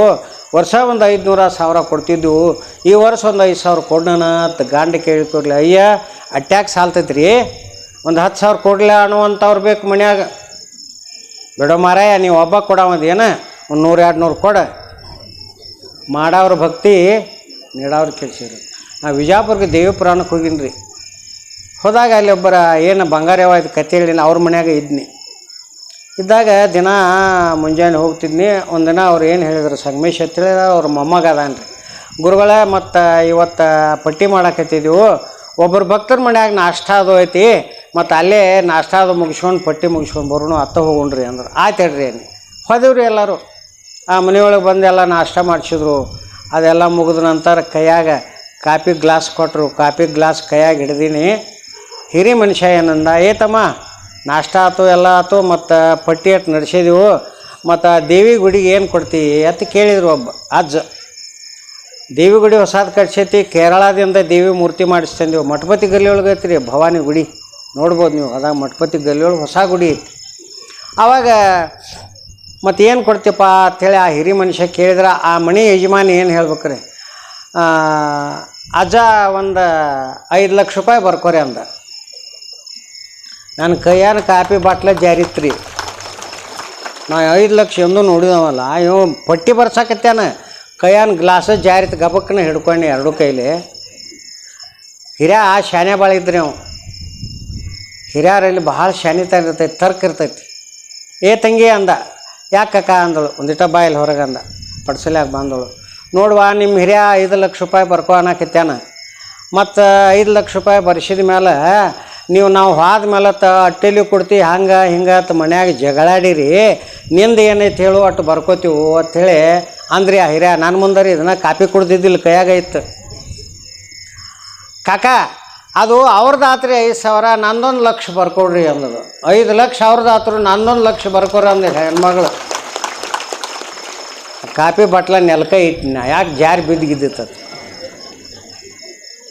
ಉದಾಹರಣೆ ಹೇಳ್ತೀನಿ. ನಾಳೆ ನೀವು 5 ಲಕ್ಷ ಕೊಡತ್ತೆ ನಿಮಗೆ ಹೇಳೋದಿಲ್ಲ, ನಿನ್ನೆ ಹೇಳೇನೆ ಆ ಮಾತು. ಸೊಡರೆನ್ನೆ ತೀರಿದರೆ ಕೊಡನೆತ್ತಿ ಸುರಿಯುವರೆ, ಕೊಡಬೇಡ ಕೊಡದೆ ಇರಬೇಡ ಧರ್ಮವ ಬಿಡಬೇಡೆಂದ ಸರ್ವಜ್ಞ. ಆ ರೀತಿಯಾಗಿ ಏನು ಮಾಡಬೇಕು? ಇವ್ರು ಹೇಳ್ತಾರೆ, ಅಯ್ಯೋ ಅಂಬೆಗಲ್ಲ ಹಚ್ಚಾಕತ್ತೈತಿ ಮಗ, ನಾಳೆ ಕೈಬಾಯಿಗೆ ಲಘು ಬರ್ತೈತಿ, ಚೊಚ್ಚಲು ಗಂಡೈತಿ, ಹುಚ್ಚಿದೆಯೇನು ಮಠಕ್ಕೆ ಕೊಡ್ತಾರೆ. ಅವನು ಸನ್ಯಾಸಿ, ಅವ ಹೆಂಗೆ ಜೋಕಿ ಮಾಡ್ತಾನೋ ನೋಡ್ರಿ. ಇದು ಅವ್ನು ಸನ್ಯಾಸಿ, ಅವ ಹೆಂಗೆ ಜೋಕಿ ಮಾಡ್ತಾನೋ ಹಂಗೆ ಕೊಡ್ತಾನಲ್ಲ. ಹರಿಕೆ 12 ವರ್ಷತ್ತ ಇವ್ರು ಮಾಡಿದ ಶಾಸ್ತ್ರಿ ಅದು. ಭಕ್ತಿ ಮಾಡೋದು ಬಿಡಿಸೋರು ಮಾಡಿದ ಶಾಸ್ತ್ರ ಅದು. ಹರಿಕೆ 12 ವರ್ಷತ್ತು. 12 ವರ್ಷನ ಇರ್ತಾರೋ ಹೋಗ್ತಾರೋ ದೇವ್ರಿಗೆ ಗೊತ್ತು. ಅಂದ ಕೂಡ್ಲೇನ ಒಂದು ಸ್ವಲ್ಪ ಮನುಷ್ಯನೊಳಗೆ ಹಿಂಗೆ ಮೂಡಾಕೈತು. ಒಬ್ಬರ ಅಂದ್ರೆ ಇಬ್ಬರ ಅಂದ್ರೆ 4 ಮಂದಿ ಅಂದ್ರೆ ಓಣ್ಯಾನ ಮಂದಿ ಎಲ್ಲ ಅನ್ನಕಾಯ್ತು. ಹೌದಲ್ಲ.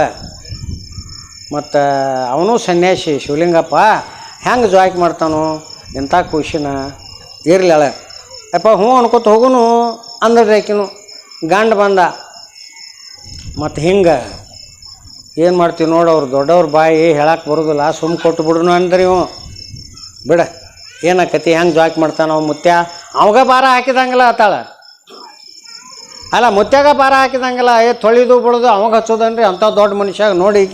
ಈಕೆ ಅಂಥ ವಿಚಾರ ಮಾಡಕತ್ತಾಳ. ಆ ಕೂಸಿನ ತೊಳಿದು ಬಿಡೋದು ಅವಾಗ ಹಚ್ಚೋದನು ಶಿವಲಿಂಗಪ್ಪಗೆ ಅಂಥೇಳಿ ಅಂದಳು. ಏನು ಮಾಡ್ತೀವಿ ನೋಡೋಣ. ಅವಾಗ ಇತ್ತು ಹೆಂಡತಿ ಮಾತನ್ನು ಮೀರೋಕ್ಕಾಗವಲ್ದು, ಅದು ಗುರುಗಳ ಶಬ್ದನೂ ಮೀರೋಕ್ಕಾಗವಲ್ದು. ತಲೆ ತೆಳಕ್ಕೆ ಮಾಡ್ಕೊಂಡು ಕೂತ ಒಂದು ದಿವಸ ಎಲ್ಲ ಕೂಸಿನ ಎರೆದಳು, ಶಿಸ್ತು ಮೈ ಒರೆಸಿದಳು, ತೊಳೋ ಅರ್ಬಿ ಹೊಚ್ಚಿದಳು, ತೊಟ್ಟೆಲ್ದಾಗ ಹಾಕಿದಳು, ದಿಷ್ಟಿ ತೆಗೆದಳು. ಆ ನಂತರ ತಾಸು ಹೋತು, 2 ತಾಸು ಹೋತು, 3 ತಾಸು ಹೋತು. ಮಗ ಹಸದು ಅಳೋದು ಕೆಲಸ ಮಾಡೋಕೆ ಹತ್ತಾಳು. ಹಸದು ಅಳೋದು ಮಗ. ಮತ್ತು ಯಾಕಿನ ಮಿಸ್ಕವಲ್ಲ ಅಂತ ಬಂದು ತೊಟ್ಲಾಗ ಬಂದು ಮೋತಿ ಮೇಲಿನ ಅರ್ವಿ ತೆಗೆದು ಹೇಳು ಯಪ್ಪ ಅಂತ ಮೈ ಹಿಡಿತಾಳೆ. ತಣ್ಣಗೆ ಬರ್ಫ್ ಹಿಡ್ದಂಗೆ ಆಗಿಬಿಟ್ಟಿತ್ತು. ಬರ್ಫ್ ಹಿಡ್ದಂಗೆ ಆಗಿತ್ತು. ಏನಾಯ್ತು ನನ್ನ ಮಗ ಎತ್ಕೋತಾಳು. ಗೋನ ತಿಂದತ್ತ ಬೀಳ್ತೈತಿ, ಕೈ ತಿಂದತ್ತ ಬೀಳ್ತಾವೆ, ಕಾಲು ಜೋತಾಡಕತ್ತಿದ್ದು. ಅಯ್ಯೋ ನನ್ನ ಮಗ ವಾದ ಚೀರಾಡಕತ್ತಿವಳು. ಓಣ್ಯಾನ ಮಂದಿ ಬತ್ತು, ಎಲ್ಲ ಬತ್ತು, ಕೂಸಿನ ಹಾಕಿದ್ರು, ಎಲ್ಲರೂ ಕೂಡಿದ್ರು. ಎಂಥ ಚಂದಿತ್ತ, ಎಂಥ ಪುಟ್ಚಂಡಾಗಿತ್ತ. ಹಾಂಗೆ ಹಿಂಗೆ ನೋವಾಗಿ ಅವು ಬಡ್ಕೊಂಡು ಅಳಾಕತ್ತಿದ್ರು. ಮಲ್ಲಮ್ಮ ಅಂಥದ್ರಾಗೂ ಬುದ್ಧಿ ಓಡಿಸೋ ಮಂದಿ ಇರ್ತೈತಿ ರೀ.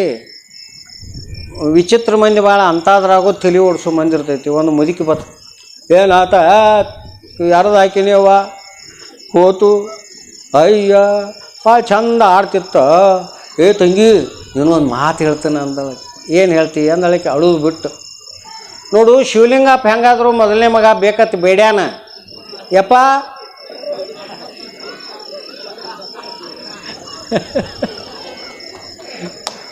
ಮನುಷ್ಯನ ಮನಸ್ಸು ನೋಡ್ರಿ ಅಂಥದ್ದು.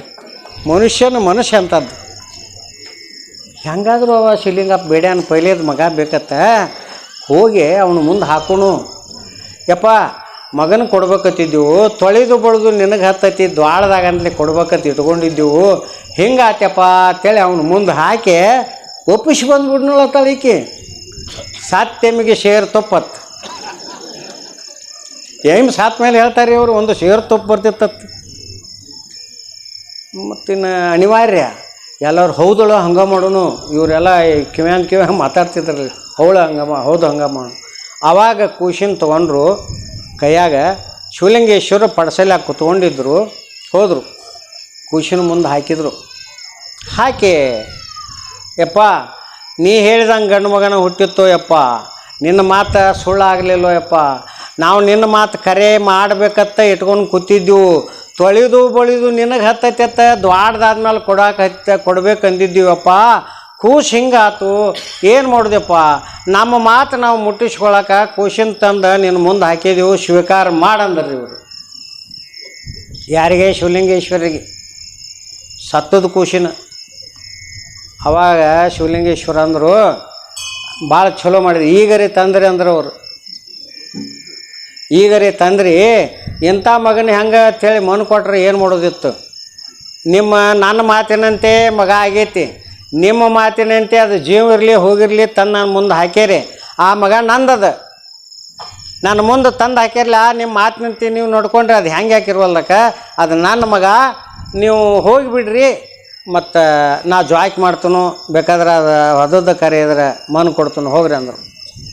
ಯಪ್ಪ ಏನು ಮಾಡೋದು ಅಂದ ಆ ದೊಡ್ಡ ಮುದುಕೋತ ಅಲ್ವದಕ್ಕೆ ಅಪ್ಪ ನಿನ್ನ ಲೀಲಾ ಏನು ಸಾಣದನ ಅದಕ್ಕೆ ಅವ್ರ ಮಾತು ಕೊಟ್ಟಿದ್ರತ್ತ ತಂದು ಹಾಕಿದ ನೀನೇ ಏನು ಮಾಡ್ತೀವಿ ಮಾಡ್ಯಪ್ಪ ಅಂತ ಮುದುಕಿ ಹೋದ್ರಿ. ಹೊಸ್ತಲ ದಾಟಿ 4 ಮಂದಿ ಹೋಗಿರ್ಬೇಕು, ಒಳಗೆ 4 ಮಂದಿ ಇದ್ದಿರಬೇಕು, ಮುಂದೆ ಹೋದ ಮಂದಿ ಮುಂದಿದ್ದಿರಬೇಕು. ಆವಾಗ ಶಿವಲಿಂಗೇಶ್ವರರು ಭಸ್ಮ ತೊಗೊಂಡ ಅಪ್ಪಿ ಹೇಳು ಯಾಕೆ ನಿದ್ದೆ ಮಾಡ್ತೀಯ ಅಂತ ಹಣ್ಣಿ ಮೇಲೆ ಕೈ ಇಟ್ಟರು. ಹುಡುಗ ಟ್ಯಾ ಟ್ಯಾ ಟ್ಯಾ ಟ್ಯಾ ಟ್ಯಾ ಚಲೋ ಆಗಿತ್ತು ನೋಡ್ರಿ ಅಂತ ಮಾತು. ಆ ಅಳು ಶಬ್ದ ಕೇಳ್ತಲ್ರಿ ಇವ್ರಿಗೆ. ಮುದುಕಿ ಹೇಳಿ ಹಿಂದೆ ಹೊಂಟಿದ್ದಳು, ಅವ್ವ ಅಂದ್ರಿಕಿ.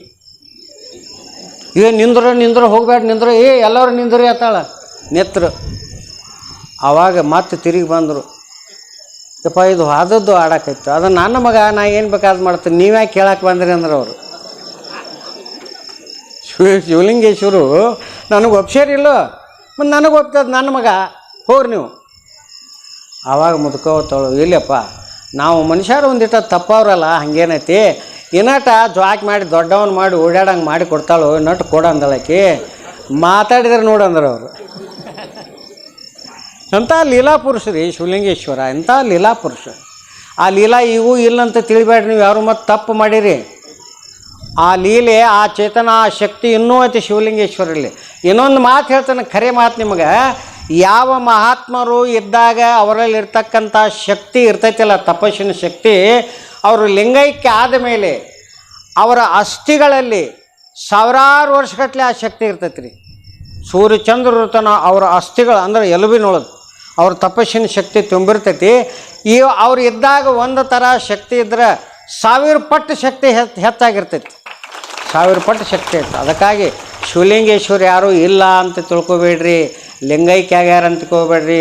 ಸೂಕ್ಷ್ಮ ಶರೀರದೊಳಗೆ ನಮ್ಮಲ್ಲಿ ಇದಾರ. ಅವ್ರು ಅದಾರತ್ತ ಇಂಥ ಸಣ್ಣ ಗ್ರಾಮದೊಳಗೆ ಇಂಥ ದೊಡ್ಡ ಕಾರ್ಯ ನಡೆದೈತಿ. ಅವ್ರು ಇಲ್ಲದ್ರೆ ನಡೀತೈತನ್ರಿ ಅಂಥದ್ದು, ಅವ್ರು ಇಲ್ಲದ್ರೆ ನಡೀತಿತ್ತು. ಅವ್ರು ಅದಾರತ್ತ ಇಂಥ ದೊಡ್ಡ ಕಾರ್ಯ ನಡೆದೈತಿ. ಇಂದ ಅಪ್ಪ ಅವ್ರು ಫೋನ್ ಮಾಡಿದ್ರು ನನಗೆ, ಏನು ಮಾಡಾಕತ್ತಿದೆ ಅಂದರು. ದಿನ 1 ಸಲ 2 ಸಲ ಫೋನ್ ಮಾಡೇ ಇರ್ತಾರೆ ನಿರ್ಪಾದಪ್ಪ ಅವರು. ಯಪ್ಪ ಬರ್ಕೋತ ಕೂತನ್ರಿ ನೀವು. ಹೆಂಗೆ ನಡೆದೈತಿ ಪುರಾಣ ಅಂದರು. ಯಪ್ಪ ಭಾಳ ಚಲೋ ರೀ, ಮಂದಿ ಅಂತೂ ಲೆಕ್ಕಿಲ್ದಾಗ ಕೊಡಾಕತ್ತೈತೇನು. ಅಷ್ಟು ಕೊಡ್ತಾವ್ರು, ಜಾಗ ಸಾಲು ಅಲ್ರಿಪ್ಪ, ಹಿಂದೆ ಯಾರ್ಯಾರು ನಿಂತಿರ್ತಾರೆ. ಬೇಷಾತ್ ಬಿಡು ಮರಾಯ, ಚಲೋ ಆತು ಶಿವಲಿಂಗಪ್ಪನ ಲೀಲಾ ಬೇಷಾತಳ ಅಂದ್ರೆ ನಿರ್ಪಾದಪ್ಪ ಅವ್ರು ಇವತ್ತು ಫೋನ್ ಮಾಡಿ ಅಂಥದ್ದು. ಅದಕ್ಕಾಗಿ ಶಿವಲಿಂಗೇಶ್ವರರ ಒಂದು ಶಕ್ತಿ ಇಲ್ಲ ಅಂತ ತಿಳ್ಕೊಬೇಡ್ರಿ, ಆ ಶಕ್ತಿ ಐತಿ ಅನ್ನೋ ಸಲುವಾಗಿ ಇದು ನಡೆದೈತಿ. ಹಾಗೆ ನೀವು ಯಾರೂ ಮುಟ್ಟಬೇಡ್ರಿ, ನಡೆದು ಬಿಡ್ರಿ ಅಂದ್ರೆ ಹೌದ್ರಿ. ಆ ನಂತರ ಆ ಕುಶಿನ ತಾವ ಜೋಪಾನ ಮಾಡಿ ಆತನಿಗೆ ದೀಕ್ಷೆಯನ್ನು ಮಾಡಿ ಆತನಿಗೆ ವೇದಾಭ್ಯಾಸ, ಶಾಸ್ತ್ರಾಭ್ಯಾಸ, ವಚನಗಳ ಅಭ್ಯಾಸ ಅಪ್ಪರು ನಡೆಸಿದ್ರು. ಎಂಥ ಪುಣ್ಯವಂತಿರ್ಬೇಕಾತ. ಆಮೇಲೆ ಅವ್ರು ಹೋದ ಮೇಲೆ ಇವ್ರ ಆಶೀರ್ವಾದದಿಂದ ಎಂದೂ ತಪ್ಪವ್ರಲ್ಲ. ಮುಂದೆ ನಿಮ್ಮ ವಂಶೋದ್ಧಾರಕ್ಕೆ ಹೋಗ್ತಾನೆ ಅಂತ ಹೇಳಿರಲ್ಲ, ಮತ್ತೊಂದು ಗಂಡ ಹಡ್ದ್ರಿ ಅವರು. ಇಂಥ ತಪ್ಪು ಮಾಡ್ಯಾರತ್ತ ಅವ್ರ ಮೇಲೆ ಅವ್ರು ಎಂದೂ ಸಿಟ್ಟಾಗಲಿಲ್ಲ. ಇರಲಿ, ಭಕ್ತರು ತಪ್ಪವರು ತಪ್ತಾರೆ ಮಾಡ್ತಾರೆ, ದೇಹದಾರಿಗಳದ ಹಂಗೆ ಇರ್ತೈತಿ ಪದ್ಧತಿ ಅಂಥೇಳಿ ತಿಳ್ಕೊಂಡು ಹೇಳ್ತಾರೆ. ಯಾಕಂದ್ರೆ ಶರಣರ ಒಂದು ಮಾತು ಹೇಳ್ಯಾರ, ಒಡಲುಗೊಂಡವ ಹಸಿವ, ಒಡಲುಗೊಂಡವ ಹುಸಿವ, ಒಡಲುಗೊಂಡವನೆಂದು ಜರಿದೊಮ್ಮೆ ನುಡಿಯದಿರ. ಶಿವನಿಗೆ ಹೇಳಕತ್ತಾರೆ ಈ ಮಾತನ್ನು ಶರಣರು, ಶಿವನಿಗೆ ಮಾತು ಹೇಳ್ತಾರೆ. ಒಡಲುಗೊಂಡವ ಹಸಿವ, ಒಡಲುಗೊಂಡವ ಹುಸಿವ, ಒಡಲುಗೊಂಡವನೆಂದು ಜರಿದೊಮ್ಮೆ ನುಡಿಯದಿರು. ನೀನು ಅಣ್ಣಂತೊಮ್ಮೆ ಒಡಲುಗೊಂಡು ನೋಡ ರಾಮನಾಥ ಅಂತ ಮಾತು ಹೇಳ್ತಾರೆ ನೀವು. ಅಪ್ಪ ಶಿವನೇ, ಇವು ಶರೀರಧಾರಿಯಾಗ್ಯಾನು, ಇವು ಶರೀರ ಧರಿಸ್ಕೊಂಡು ಬಂದಾನು, ಸುಳ್ಳು ಹೇಳಾಕತ್ಯಾನು, ಇವ ಏನು ಬರೀ ಊಟ ಆತು ಅದಾತು ಇದನ್ನ ಮಾಡಾಕತ್ಯಾನು ಅಂತ ನಾನು ಬೈಬೇಡ. ಈ ಶರೀರ ಕೊಟ್ಟವ್ರು ಯಾರು? ನಿನ ಕೊಟ್ಟದಿ. ಕೂಡಲ ಸಂಗಮ ದೇವನ ಒಲಿಸಲು ಬಂದ ಪ್ರಸಾದ ಕಾಯವ ಕೆಡಿಸಲಾಗದು ಬಸವನವ್ರು ಹೇಳ್ತಾರೆ. ಆ ಪರಮಾತ್ಮನನ್ನೇ ಒಲಿಸಲಿಕ್ಕೆ ಬಂದಿರತಕ್ಕಂಥದ್ದು ಮನುಷ್ಯ ದೇಹ. 84 ಲಕ್ಷ ಜೀವರಾಶಿಗಳನ್ನು ದಾಟಿ ಬಂದಾಗ 84ನೇದು ಸಿಗತೈತಿದು. 1000 ವರ್ಷ ಹೋಗ್ತೋ, 10,000 ಲಕ್ಷ ವರ್ಷ ಹೋಗ್ತೋ ಹೇಳಕ್ಕೆ ಬರೋದಿಲ್ಲ. ಈ ಮಾನವ ಜನ ಬಂದೈತಿಲ್ಲ, ಇದನ್ನು ಯಾರು ಕೊಟ್ಟಾರ? ಶಿವನೇ ಕೊಟ್ಟಾನ. ಕೂಡಲ ಸಂಗಮ ದೇವನ ಒಲಿಸಲು ಬಂದ ಪ್ರಸಾದ ಕಾಯವ ಕೆಡಿಸಲಾಗದು, ಇದನ್ನು ಕೆಡ್ಸಕ್ಕೆ ಬರೋಂಗಿಲ್ಲ. ಹಾಗೆ ದೇವರೇ ದಾಸಿಮಾರಿ ಹೇಳ್ತಾರೆ, ಇದನ್ನು ನೀನಾ ಕೊಟ್ಟದಿ. ಒಡಲಿದ ಹಸಿವು ತೃಷೆ ನಿದ್ದೆ ನೆರಡಿಕೆ ಎಲ್ಲ ಬೆನ್ನು ಹತ್ತೈತಿ, ನೀನ ಬೆನ್ನು ಹಚ್ಚದಿ. ಒಡಲುಗೊಂಡವ ಹಸುನೂ ಆಗ್ತೈತಿ, ಹಸಿವಿಗೆ ಏನಾರೇ ಮಾಡ್ಬೇಕಲ್ಲ. ಒಡಲುಗೊಂಡವ ಒಡಲುಗೊಂಡವ ಒಂದಿಟ ಹುಷಿನೂ ಮಾತಾಡ್ತಾನೆ, ಸುಳ್ಳು ಮಾತಾಡ್ತಾನೆ. ಒಡಲುಗೊಂಡವನೆಂದೊಮ್ಮೆ ಜರಿಯಬೇಡ. ವ್ಯಾವಹಾರಿಕ ಸುಳ್ಳು ಬೇರೆ ರೀ. ನಿಮಗೊಂದು ಮಾತು ಹೇಳ್ತಾನು, ವ್ಯಾವಹಾರಿಕ ಸುಳ್ಳು ಬೇರೆ ಮತ್ತು ಮೋಸದಿಂದ ಮಾಡ್ತಕ್ಕಂಥ ಸುಳ್ಳು ಬೇರೆ. ವ್ಯಾವಹಾರಿಕ ಸುಳ್ಳು ಅಂದ್ರೆ ಏನು ರೀ ಅಂದ್ರೆ, ಒಂದೊಂದು ನೀವು ದೋಸ್ತ ಸೈಕಲ್ ಮೋಟ್ರ್ ತರ್ತಾನೆ ರಿಕ್ಷಾಗ, ಏನು ಎಲ್ಲಿಗೆ ಹೋಗಿದ್ದಿ, ಹೊಲಕ್ಕೆ ಹೋಗಿನ, ಇಂದು ಎಲ್ಲಿ ಹೋಗಮದಿ, ಎಲ್ಲಿ ಹೋಗೋದಲ್ಲಿ ಬೇಸರ ಬಂದೈತೆ, ಹಂಗಾರೆ ಸೈಕಲ್ ಮೋಟ್ರ್ ಕೊಡತ್ತಾನು. ಈ 5 ನಿಮಿಷನಾಗ ಬರ್ತಾನೆ ತಾನು, 10 ನಿಮಿಷ ಬೇಡ, 10 ಮಣಿಗೆ ಬರ್ತಾನೆ. ಇದು ವ್ಯಾವಹಾರಿಕ ಸುಳ್ಳು ರೀ. ಇದು ಇದ್ದೋರಾಗ ಮೊಮ್ಮಗಳನ್ನ ಕೊಟ್ಟಿದ್ದತ್ತು ಮುತ್ಯ. ಒಂದಿನ ಮುಂಜಾನೆ ಸ್ನಾನ ಮಾಡಿಕೊಂಡು ಮೊಮ್ಮಗಳ ಮನೆಗೆ ತಂಗಿ ಅಂದ, ಬಾ ಮುತ್ಯ ಆತು. ಓಡಿ ಬಂದು ಕೈ ಹಿಡ್ಕೊಂಡು ಕರ್ಕೊಂಡೋಗಿ, ಮುತ್ಯ ಮನ್ಯಾಗ ಯಾರಿಲ್ಲ, ಎಲ್ಲ ಹೊಲಕ್ಕೆ ಹೋಗ್ಯಾರು, ಇಲ್ಲೇ ಕುಂಡ್ರ ಬಾತ್. ಒಂದು ಕುರ್ಚಿ ಅಡುಗೆ ಮನ್ಯಾಗ ಹಾಕಿದಳು, ಕುತ್ಕೊಂಡ ಬಿಸಿ ರೊಟ್ಟಿ ಮಾಡಾಕತ್ತಿದ್ದಳು. ಅವ್ರ ಅತ್ತಿ ಕಡದ ಬೆಣ್ಣೆ ಇಟ್ಟ ಬುತ್ತಿ ತೊಗೊಂಡು ಹೋಗಿದ್ದಳು. ಮುತ್ಯ ಬಿಸಿ ರೊಟ್ಟಿ ಮಾಡಾಕತ್ತೇನೋ, ಒಂದೇ ರೊಟ್ಟಿ ಅಂದಳು. ವಾಲಿವಾ ಇದೇ ಬರಾಗ ನಾಷ್ಟ ಮಾಡಿ ಬಂದೇನೆ, ಹಸು ಇಲ್ಲ ವಾಲಿ ಅಂದ. ಇಲ್ಲ ಅತ್ತೆವ ಬೆಣ್ಣೆ ಕಡ್ದಿಟ್ಟು ಹೋಗ್ಯಾಳು, ಬಿಸಿ ರೊಟ್ಟಿ ಮಾಡಾಕತ್ತೇನಿ, ಒಂದೇ ರೊಟ್ಟಿ ತಿನ್ನು. ಬ್ಯಾಡ ಬಿಡುವ, ಎಲ್ಲಿ ಇಲ್ಲ ನನಗೆ ಸಮಾಧಾನ ಆಗ್ಬೇಕಲ್ಲ, ತಿನ್ನು ಅಂದಳು. ಒಂದೇ ಕೊಡ್ಬೇಕಾ ತಂಗಿ ಅಂದ. ಏನಂದ್ರಿ ಮೊಮ್ಮಗಳಿಗೆ, ಒಂದೇ ಕೊಡ್ಬೇಕಾತ, ಒಂದೇ ಕೊಡ್ತಾನೆ ಮುತ್ಯ ಅಂದಳು. ಖರೆ ಹೌದಲ್ರಿ ಇದು. ಆವಾಗ ಒಂದು ಬೆಣ್ಣೆ ರೊಟ್ಟಿ ಹಚ್ಚಿ ಕೊಟ್ಟಳು, ಶಿವೆ ಹೆಚ್ಚು ತಿಂದ, ಮತ್ತೊಂದು ಕೊಟ್ಟಳು ತಿಂದ, ಮತ್ತೊಂದು ಕೊಟ್ಟಳು ತಿಂದ. ಒಂದೇ ಕೊಡ ನಾವು 10 ರೊಟ್ಟಿ ತಿಂದು.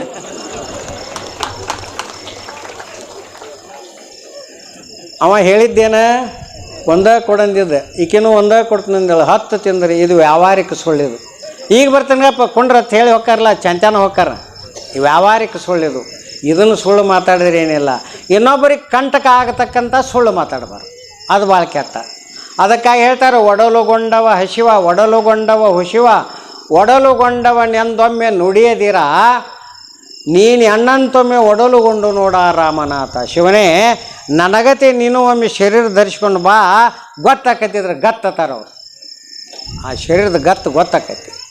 ಹಾಗೆ ಶಿವಲಿಂಗೇಶ್ವರಂದರು ಭಕ್ತರು ಏನಾದರೂ ತಪ್ಪು ಮಾಡ್ತಾರೋ ಅದನ್ನೆಲ್ಲ ಅದನ್ನು ಮುಂಚಿತ ಮಾಡ್ಕೊಂಡು ಕೂತ್ರೆ ಹೆಂಗೆ, ಬೇಡ ಅವೆಲ್ಲ ನನ್ನ ಮಕ್ಕಳೆಲ್ಲ ಅಂತ ತಿಳ್ಕೊಂಡು ಮತ್ತೆ ಆಶೀರ್ವಾದ ಮಾಡ್ತಾರೋ. ಆ ಮಲ್ಲಮ್ಮ ಮತ್ತೊಮ್ಮೆ ಗಂಡ ಮಗನ ಹಿಡಿತಾಳೆ, ಮಠಕ್ಕೆ ಬರ್ತಾಳೆ, ಎತ್ಕೊಂಡ ನಮಸ್ಕಾರ ಮಾಡ್ತಾಳು, ಮುಂದೆ ಹಾಕ್ತಾಳು. ತಂಗಿ ಮಲ್ಲಮ್ಮ, ನಾ ಮಾತು ಕೊಟ್ಟೇನೆ, ಮುಂದಿನ ನಿನಗತ್ತೆ, ಈ ಮಗ ನಿಂದ್ವಾ, ನೀನು ವಂಶೋದ್ಧಾರ ಮಾಡ್ತಾನೆ ಹೋಗು ಅಂತ ಆಶೀರ್ವಾದ ಮಾಡ್ತಾರೆ. ಕೂಚಿಗೆ ಆಶೀರ್ವಾದ ಮಾಡ್ತಾರಪ್ಪ. ಈ ರೀತಿಯಾಗಿ ಶಿವಲಿಂಗೇಶ್ವರರು ಮಠದೊಳಗೆ ತಮ್ಮ ಲೀಲೆಗಳಿಂದ ಭಕ್ತರನ್ನು ಉದ್ಧಾರ ಮಾಡ್ತಾರೆ. ಎಂಥ ಲೀಲಾ ರೀ, ಕೀರ್ತಿ ಹಬ್ಬಿಬಿಟ್ಟು ದೇಶದ ತುಂಬೆಲ್ಲ ಶಿವಲಿಂಗೇಶ್ವರರು. ಸಾವಳಿಗೆ ಶಿವಲಿಂಗೇಶ್ವರರು. ಏನಾರೇ ಕಾಡಾಕತ್ತೈತಿ ಓಪ ಅಂತ ಯಾರು ಅನ್ಬೇಕು, ಸಾವಳಿಗೆ ಹೋಗಿ ಶಿವಲಿಂಗೇಶ್ವರದಾರ ಕಾಮಧೇನು ಕಲ್ಪವೃಕ್ಷದ ಹಾಗೆ ಕೆಲಸ ಮಾಡಾಕತ್ತಿ ಬಿಡ್ತಾರೆ ಅವ್ರ ಶಕ್ತಿ. ಹೀಗಿದ್ದಾಗ ಕಲಬುರಗಿಯಲ್ಲಿ ಆಗ ಮುಸ್ಲಿಂ ಆಡಳಿತಿತ್ತಿನ ಬಂದೇ ನಮಾಜ ಅಂಥೇಳಿ ತಿಳ್ಕೊಂಡು ಅಲ್ಲಿರ್ತಕ್ಕಂಥ ಒಬ್ಬ ರಾಜ ಶಿವಲಿಂಗೇಶ್ವರ ಕೀರ್ತಿಯನ್ನು ಕೇಳಿ ತನ್ನ ಅರಮನೆ ಕರೆಸ್ಕೋಬೇಕು ಅಂಥೇಳಿ ತಿಳ್ಕೊಂಡು ವಿಚಾರ ಮಾಡ್ತಾನೆ. ವಿಚಾರ ಮಾಡಿದಾಗ ಏನು ಮಾಡ್ತಾನೆ ರೀ ಅವ ಅಂತ ಕೇಳಿದ್ರೆ, ನಾನು ರಾಜ, ಹೇಳಿ ಕಳಿಸ್ಬೇಕು, ಶಿವಲಿಂಗೇಶ್ವರ ಬರ್ತಾರೋ ಸನ್ಮಾನ ಮಾಡಬೇಕು ಅಂತ ಒಬ್ಬ ಶಿಪಾಯಿನ ಕಳಿಸ್ತಾನೆ ರೀ. ಶಿಪಾಯಿ ಬಂದು ಸಾವಳಿಗೆ ಮಠದೊಳಗೆ ಅಪ್ಪವ್ರಿಗೆ ನಮಸ್ಕಾರ ಮಾಡಿ, ಎಲ್ಲಿ ಬಂದಿಪ್ಪ ಅಂದರು. ನಾ ಕಲಬುರಗಿಯಿಂದ ಬಂದನ್ರಿಪ್ಪ, ಅಲ್ಲಿ ನಮ್ಮ ರಾಜ ಬಂದೇ ನಮಾಜು ವಲ್ಲಿ ಅಂತ ಹೇಳಿ ತಿಳ್ಕೊಂಡು ಏನು ರಾಜದಾನು ತಮಗೆ ಅರಮನೆಗೆ ಬರ್ಲಾಕೆ ಹೇಳ್ಯಾನು, ನನಗೆ ಸೌಡಿಲ್ಲಿಗ ಅಂದರು. ಅಪ್ಪವರು ನನ್ನ ಸೌಡಿಲ್ಲಿಗ, ಇಲ್ರಿಪ್ಪ ಕರ್ಕೊಂಡ ಬಾ ನಾನು, ನಾ ಏನು ಅವ್ನು ಆಳಲ್ಲ ಬರೋದಿಲ್ಲ ಹೋಗಂತ ಅಂದ ಕೂಡಲೇ ಹೋಗಿ ಹೇಳಿದವ. ಆವಾಗ ರಾಜ ಅಂದ, ನನ್ನ ರಾಜನ ಮಾತು ಮೀರಿದನ ಅವ ಸನ್ಯಾಸಿ. ಧನಮದ ಅಷ್ಟಮದಗಳಲ್ಲಿ ಅದೊಂದು ಅಧಿಕಾರ ಮದ, ಧನಮದ, ಯೌವನ ಮದ ಭಾಳ ಕೆಟ್ಟರಿವು, ಮನುಷ್ಯನ ಅಧೋಗತಿಗೆ ಹೋಯ್ತಾವೆ. ಆವಾಗ ಅವನಲ್ಲಿ ಹಠ ಸೇರಿತು ಆ ಬಂದೇ ನಮಾಜ್ ರಾಜನಿಗೆ. ಒಂದು 7-8 ಮಂದಿ ಜಟ್ಟಿಗಳನ್ನು ಸಿಪಾಯಿಗಳನ್ನು ಕರೆದ. ಸ್ವಾಮಿ ಸರಳ ಬಂದ್ರೆ ಬರ್ತಾನೆ, ಬರ್ದರ ಕೈ ಹಿಡ್ದು ಜಕ್ಕೊಂಡು ಬರ್ರಿ ಅಂದ. ಹ್ಞೂನ್ರಿ ಎತ್ತು ಬಂದರು. ಕೂತಿದ್ರು ಶಿವಲಿಂಗೇಶ್ವರು, ನಮಸ್ಕಾರ ಮಾಡಿದರು. ನಮ್ಮ ರಾಜ ನಿಮ್ಮನ್ನು ಕರ್ಕೊಂಡು ಬಾ ಅಂದಾನ್ರಿ. ನನಗೀಗ ಆಗೋದಿಲ್ಲ, ಹಂಗೆ ಬರಬೇಡ ಅಂದಾನ್ರಿ. 8 ಮಂದಿ ಬಂದಿದ್ದೀವಿ ನಾವು, ಅದಕ್ಕಾಗಿ ನಿಮ್ಮನ್ನು ಬಿಟ್ಟ ಹೋಗೋದಿಲ್ಲ, ನಾವು ಕರ್ಕೊಂಡು ಹೋಗೋರು ಅಂದರು. ನಿಮ್ಮ ಶಕ್ತಿ ಇದ್ರೆ ಕರ್ಕೊಂಡು ಹೋಗ್ರಿ, ನಿಮ್ಮ ಶಕ್ತಿ ಇದ್ರೆ ಕರ್ಕೊಂಡು ಹೋಗ್ರಿ ಅಂದ ಕೂಡಲೇ ಆಯಿತು ಅಂಥೇಳಿ ಏನಾರು ಅಟ್ಟಿ ಹಿಡಿಯಾಕೆ ಬಂದವರು ತೆಗೆದು ಬಾಗಿಲು ಹೊರಗೆ ಒಗ್ದಂಗೆ ಆತ್ರಿ. ಶಕ್ತಿ ದಪಾ ದಪಾ ದಪಾ ಹೋಗಿ ಹೊರಗೆ ಬಿದ್ದು. ಏನು ಬಿದ್ದು ಹೊಡೆತಕ್ಕೆ ನಿಮ್ಮ ಮುಂದೆ ಯಾವ ಸೊಂಟ ಮುರಿತೋ, ಕೈ ಮುರಿತೋ, ಮಗ್ಲು ಮುರಿತೋ, ಯಪ್ಪ ಯಪ್ಪ ಯಪ್ಪ ತು ಹುಡ್ಕೋತ ಹೋಗಿಬಿಟ್ಟು ರೀ. ಅವಾಗ ಮತ್ತೆ ಹೋಗಿ ಹೇಳ್ತಾರೆ, ಯಪ್ಪ ಏನು ನಮ್ಮದು ಬಾಳೆ ಬರೋಬ್ಬರಿ ಆಗಲಿಲ್ಲ, ಮತ್ತು ಒಬ್ಬ ಹೆಂಗೆ ಏನು ಮಾಡಿದೋ ಅದು ಗೊತ್ತಾಗಲಿಲ್ಲ, ಮಠದಿಂದ ಹೊರಗೆ ಬಂದು ಬಿದ್ದೆವು. ಸೈನಿಕನೇ ಹೇಳ್ತಾನೆ ನೋಡ್ರಿ, ಹಠ ಎಂಥದ್ದು, ಈ ಸನ್ಯಾಸಿ ನನ್ನ ಮಾತು ಕೇಳುವಲ್ಲನ ನೋಡ್ರಿ. ಇದು ಮಹಾತ್ಮರು ಕೂಡ, ಅವತಾರ ಪುರುಷರು ಕೂಡ ಯಾವೊಂದು ಆಟ ನಡೆಯಂಗಿಲ್ಲ ರೀ, ಭಾಳ ಕೆಟ್ಟದು. ಅವ್ರ ಜೋಡಿ ಹಠ ತೊಡಬಾರ್ದು. ಆವಾಗ ಸೈನಿಕನೇ ಹೇಳ್ತಾನೆ, ಏ ಹೋಗ್ರು ಆ ಸ್ವಾಮಿನ ಎಳ್ಕೊಂಡು ಬರ್ರಿ, ನೋಡು ಆನೆ ಕಟ್ಟಿ ಎಳ್ಕೊಂಡು ಬರ್ರಿ. ಆನೆ ಕುದುರೆ ಬರ್ತೈತ್ರಿ, 100-200 ಮಂದಿ ಸೈನಿಕರು ಬರ್ತಾರೆ. ಅದ್ರ ಮಠದ ಮುಂದೆ ನಿಂತು ಒಬ್ಬ ಸೇವಕತಾನ, ಸ್ವಾಮಿಗಳ ನಮ್ಮ ರಾಜ ಸಿಪಾಯಿನ ಕಳಿಸಿದ, ಆಮೇಲೆ 8 ಮಂದಿ ಜಟ್ಟಿಗಳನ್ನು ಕಳಿಸಿದ, ನೀವೇನೋ ಮಾಟ ಮದ್ದ ಮಾಡಿದ್ರಿ, ಅವ್ರನ್ನೆಲ್ಲ ಮಾಡಿದ್ರಿ, ಈಗ ನಾವು 100-200 ಮಂದಿ ಸೈನಿಕರು ಬಂದೆವು, ಆನೆ ತಂದೆವು, ಕುದುರೆ ತಂದೆವು, ಕಟ್ಕೊಂಡು ಹೋಗ್ತೀವಿ ನಿಮ್ಮನ್ನು ಅಂತೇಳಿ ಕೂಗಿ ಹೇಳಿದರು. ಆಯ್ತಪ್ಪ ನಿಮ್ಮ ತಾಕತ್ತಿದ್ರೆ ಕಟ್ಕೊಂಡು ಹೋಗ್ರಿ ಅಂದ. ಆಲದ ಗಿಡದಾಗ ಒಬ್ಬ ಕೂತಿದ್ದಲ್ರಿ, ಯಾರು ಆಲದ ಗಿಡದಾಗ ಒಬ್ಬ ಆಶೀರ್ವಾದ ಮಾಡಿ ಕುಣಿಸಿದ್ರು. ಮಠ ಸೇವಾ ಏನೋ ಮಾಡ್ತಿದ್ದವ, ಅವನ ದೊಡ್ಡ ಕೊಪ್ಪರಿಗೊಳಗೆ ದಿನ ಊಟ ಮಾಡ್ತಿದ್ದ, ಅಪ್ಪವ್ರು ಸೇವಾ ಮಾಡ್ತಿದ್ದ. ಏ ಹುಲಿ ಅಂದರು. ಬಂದರಿ ಮುಂದೆ, ಬ್ರಹ್ಮ ಪಿಶಾಚಿತ್ತಲ್ರಿ ಇದಕ್ಕೆ ಬಂದು ಮುಂದೆ, ಯಪ್ಪ ಏನು ಅಪ್ಪಣೆ ಮಾಡ್ತೀರಿ, ಭಾಳ ದಿನ ಆತು ನನಗೂ ಕೆಲಸ ಇಲ್ಲ, ದನು ಆಗೈತಿ ಅಂದವ. ಏನಿಲ್ಲ ಅಲ್ಲಿ ಏನು ಕಾಣಕತ್ಯಾರಲ್ಲ ಅವ್ರನ್ನಷ್ಟು ವ್ಯವಸ್ಥೆ ಮಾಡಲ ಅಂದ್ರೆ ಅಪ್ಪ ಅವರು. ಹಿಂಗೆ ನೋಡಿದ ಇಸ ಕಾಲದವ ಅವನ್ರಿ ತಾನವು 100-200 ಮಂದಿ ಕೂತೈತಿ, ಅವು ಇಸ ಕಾಲಕ್ಕಂತ ಅವ ಇಲ್ಲನ್ರಿಪ್ಪ, ಅವು ಬರೋದು ಬಂದವು, ಇನ್ನೊಂದು ದಿವಸ ಬರಬಾರ್ದನ್ನತ್ತ. ನೀವು ಹೋಗಿ ಸುತ್ತ ಹೊಡ್ತಾ ಕೊಟ್ರೆ ನಿಮ್ಮ ಮುಂದೆ ಹೇಳ್ತಾನೆ, ಅಲ್ಲಿದಲ್ಲೇ ಬಿದ್ದು ಸತ್ತು, ಇಲ್ಲಿದ್ದಿಲ್ಲೇ ಬಿದ್ದು ಸತ್ತು, ಆನೆಗಳು ಸತ್ತು, ಕುದುರೆಗಳು ಸತ್ತು, ಹಿಂದೆ ಉಳಿದದ್ದು 1-2 ಉಳಿದದ್ದು ನೋಡ್ರಿ ತೆಪ್ಪಿಸ್ಕೊಂಡು ಓಡಾಕೆ ಹತ್ತಿಬಿಟ್ಟು. ಹೋಗಿ ರಾಜನ ಮುಂದೆ ಹೇಳ್ತಾರೆ, ಹಿಂಗೆ ರೀ ಎಲ್ಲ ಸೈನ್ಯ ಎಲ್ಲ ಸದಿ ಬಡಿದ್ರು, ಯಾರು ಬಂದರು, ಯಾರು ಬಡಿದ್ರು, ಯಾರು ಹೊಡೆದ್ರು ಗೊತ್ತಾಗ್ಲಿಲ್ಲ ರೀ, ಗಾಳಿ ಸಪ್ಪಳ ಅಟ್ಟ ಹಾಕಿತ್ತು, ಎಲ್ಲ ಎತ್ತೈತಿ ಹೋಗೋದಂಗೆ ಆತು, ಅಳು ಹುರಿದಂಗೆ ಆತು ರೀ, ಎಲ್ಲ ಶಿವಾಯನ್ ಮಾಡ್ಯಾವ ಅಂದ ಕೂಡಲೇ ರಾಜ ಅಂದ, ಏನೋ ಮಹಿಮಾ ಪುರುಷನ ಅದಾನೋ ಅಂತ ತಿಳ್ಕೊಂಡು ಮತ್ತು ತನ್ನ ಒಂದು ಸಾರೋಟದೊಳಗೆ ಕುದುರೆ ಹುಡ್ಕೊಂಡು ಸಾರೋಟದೊಳಗೆ ಬಂದ. ಯಾರೋ ಓಡಿ ಬಂದು ಹೇಳಿದ್ರಿಪ್ಪ, ಬಂದೇ ನಮ್ಮ ರಾಜ್ಯದ ರಾಜ ಬರಕತ್ಯಾನು ನಮ್ಮ ಮಠಕ್ಕೆ. ಆವಾಗ ಹೊರಗೆ ಬಂದು ಆಲದ ಗಿಡದ ಮುಂದೆ ಕಟ್ಟಿದ್ರಲ್ಲಿ ಸಿಂಹಾಸನ ಇತ್ತು, ಕಟ್ಟಿ ಮೇಲೆ ಅಪ್ಪ ಅವ್ರು ಕೂತಿದ್ರು, 10-20 ಮಂದಿ ಸೇವಕರು ಕೂತಿದ್ರು, ಶಿಷ್ಯರು ಕೂತಿದ್ರು. ಅವಾಗ ಅಲ್ಲಿ ಬರಾಕತ್ತೇನ್ರಿಪ್ಪ, ಅಲ್ಲಿ ಬರೋದು ದೂರದೊಳಗೆ ನೋಡ್ತಾರೋ ಶಿವಲಿಂಗೇಶ್ವರು ಗಪ್ಪನ ಪಾದ ಎತ್ತಿ ಕಟ್ಟಿಗೆ ಬಡ್ದ ಚಲ್ ಅಂದ್ರಿ. ಕಟ್ಟಿರಿ ಕಲ್ಲ ಮಣ್ಣ ಹಾಕಿ ನಾವು ಕೂತೀವಿ ಇಂಥ ಕಟ್ಟಿ, ಅದ್ರ ಮೇಲೆ ಶಿಷ್ಯರು ಕೂತಾರ, ಅಪ್ಪವ್ರು ಕೂತಾರ, ಚಲ್ ಅಂದರು. ಡರಗ್ನ ಕಟ್ಟಿ ಬೆರಕು ಬಿಟ್ಟದ ತೊಗೊಂಡು ನಡೀತೀರಿ ಮುಂದೆ. ವಿಚಾರ ಮಾಡಿರಿ, ಇವು ಆದ ಘಟನೆಗಳು, ಸುಮ್ಮನೆ ಏನೋ ಒಂದು ಕತೆ ಹೇಳಕ್ಕೆ ಬಂದಿಲ್ಲ ನಾ ಇಲ್ಲಿ. ಅಂಥ ಮಹಿಮಾಪುರುಷನ ಲೀಲೆಯನ್ನು ಹೇಳಕ್ಕೆ ಬಂದೇನೆ. ನಾನು ಹೇಳಂಗಿಲ್ಲ, ಒಳಗೆ ಕೂತ ಅವನೇ ಹೇಳ್ಸಕತ್ಯಾನ, ನಂದೇನೂ ಇಲ್ಲಿದ್ರ ಕೆಲಸ. ಆ ಮಹಿಮಾಪುರುಷನಾಗಿರ್ತಕ್ಕಂಥ ಶಿವಲಿಂಗೇಶ್ವರಿ ಹಿಂಗೆ ಪಾದ ಅಪ್ಪಳಿಸಿ ಚಲ್ ಅಂದ. ಚಾಲೋ ಆತ್ರಿ, ಕಟ್ಟಿನೂ ಹೋಗಾಕೈತಿ, ಮುಂದೆ ಕಟ್ಟಿನೂ ಹೋಗಾಕತ್ತು. ಆವಾಗ ಬಂದೇ ರಾಜ ಬಂದ, ಇದ್ರಿಗೆ ಕಟ್ಟಿನ ಯಾರು ಭಕ್ತರು ಕೂತಿದ್ರು, ಎಲ್ಲ ಕೂತಿದ್ರು, ಸೇವಕರು ಕೂತಿದ್ರು, ಅವ್ರು ದೊರಸಲಿ ಅವ್ರನ್ನ ತೊಗೊಂಡ ನಡೀತ್ರಿ ಕಟ್ಟಿ. ಹೋಗಿ ಮುಂದಕ್ಕೆ ಹೋಗುವಾಗ ಆವಾಗ ಸಾರೋಟ್ನೊಳಗೆ ಕೂತಂಥ ರಾಜ ನೋಡ್ತಾನೋ, ಅವರೇ ರೀ ಶಿವಲಿಂಗೇಶ್ವರು, ಮತ್ತು ಅವ್ರು ಕೂತದ್ದು ಕಟ್ಟಿನ ಬರಾಕತ್ತೈತಪ್ಪ ಅಂದ ಮಂತ್ರಿ. ಎಲ್ಲ ಮಾರಾಯ ಎಂಥ ಮಹಿಮಾ ಪುರುಷದಾನು ನಾ ಏನೋ ತಿಳ್ಕೊಂಡಿಲ್ಲ ಅಂದವ್ರ ಸಾರೋಟ್ನಾಗಿನ ಜಿಗದ ಓಡಿ ಬಂದ ಕೈ ಮುಗಿದು ಸಾಷ್ಟಾಂಗ ಹಾಕಿದ ಕಟ್ಟಿ ಮುಂದೆ ಕಟ್ಟಿ ನಿತ್ತಿ ಗಪ್ಪನ ನಿತ್ತಿ ಯಪ್ಪ ನನ್ನ ಮಹಾ ತಪ್ಪಾಯಿತು, ನಾನು ಕ್ಷಮಾ ಮಾಡಿರಿ, ನಾನು ಅರಮನೆಗೆ ಬರಬೇಕು. ನೋಡಪ್ಪ ಮೊದಲೇನ ಬರವ ನಿನ್ನ ಶ್ರೀಮಂತಿಕೆ ಮದದೊಳಗೆ ಸೇವಕನ ಕಳಿಸಿದಿ, ಅದಕ್ಕೆ ನಾ ಬರಲಿಲ್ಲ. ಅಹಂಕಾರದೊಳಗೆ ಪೈಲವಾಂಡ್ರನ್ನ ಕಳಿಸಿದಿ, ಆವಾಗೂ ಬರಲಿಲ್ಲ. ಆಮೇಲೆ ನಿನ್ನ ಉದ್ದಟತನದಿಂದ ಸೈನ್ಯ ಕಳಿಸಿದಿ, ಆವಾಗೂ ನಾ ಬರಲಿಲ್ಲ. ಈಗ ಸ್ವತಃ ನೀನ ಬಂದಿ ಅಂದ್ರೆ ತಾನುಂಬ ಊಟವನು ತನ್ನಾಶ್ರಯದ ರತಿ ಸುಖವನು ತಾನಲ್ಲದೆ ಬೇರೆಯವರು ಮಾಡಲುಂಟೆ ಹೇಳ್ತಾರೆ ಬಸವಣ್ಣವರು. ಹಸುವಾಗೈತಿ, ನೀವು ಒಟ್ಟು ಊಟ ಮಾಡತ್ತೆ ಮನ್ಯಾಗ ಬಂದು ಯಾರಿಗಾರು ಹೇಳ್ತೀರೇನು? ನಿಮ್ಗೆ ಹಸುವಾಗಿರ್ತೈತಿ, ಅಡುಗೆ ಆಗೈತಿ ಅನ್ನೋದು ಕೇಳ್ತೀರಿ. ಅವು ಎಲ್ಲ ಅಡುಗೆ ಆಗೈತ್ರಿ ತಾಳ, ಏ ತಮ್ಮ ನೀವು ಒಟ್ಟು ನಾನು ಬದಲಿ ಊಟ ಮಾಡೋತ್ತು ಮಗಗೆ ಹೇಳ್ತೀರೇನು? ತಾನು ಮಾಡ್ತಕ್ಕಂಥ ಊಟ ತಾನೇ ಮಾಡಿದ್ರೇ ತೃಪ್ತಿ. ಹಾಗೆ ಮಹಾರಾಜ ನೀನು ಮಾಡ್ತಕ್ಕಂಥ ಭಕ್ತಿ ನೀನೇ ಮಾಡಬೇಕು, ಆಳು ಹಚ್ಚಿ ಮಾಡಿಸೋದಲ್ಲ. ಅದಕ್ಕಾಗಿ ನೀ ಬಂದಿಯಪ್ಪ, ಬರ್ತನು ಅಂತ ಒಪ್ಕೊಂಡ್ರು. ಆನೆ ಪಾನಿ ಎಲ್ಲ ಶೇನಿ ಸತ್ತು ಬಿದ್ದಿತ್ತಲ್ರಿ. ಶಿವಲಿಂಗೇಶ್ವರರ ಪಾದೋದಕದ ಹೊಡೆದ್ರಿ ಮುಂದೆ ಎಲ್ಲ ಜೀವಂತ್ರಿ, ಶೈನ್ಯನೇ ಜೀವಂತ ಆಯ್ತು. ಆವಾಗ ಆನೆ ಸತ್ತು ಬಿದ್ದಿತ್ತು. ಯಪ್ಪ ಏನು ಸಾರೋಟ್ನೊಳಗೆ ಕೊಡ್ತಿರೋ ರಥದೊಳಗೆ ಕೊಡ್ತಿರು ಹ್ಯಾಂಗೆ ನೀವು ಕೇಳ್ತಾನೆ ರಾಜ. ನಂದೊಂದು ಆ ವಾಹನ ಅಂತೇಳಿ ಬರ್ತಾನೆ ಅಂದರು. ಒಂದು ಆನೆ ಸತ್ತು ಬಿದ್ದಿತ್ತು ರೀ. ಶಿವಲಿಂಗೇಶ್ವರ ಹೋಗಿ ಆ ಆನೆ ಮೇಲೆ ಕೈ ಇಟ್ಟರು, ಚಟ್ನೆ ಎದ್ದು ನಿಂತು.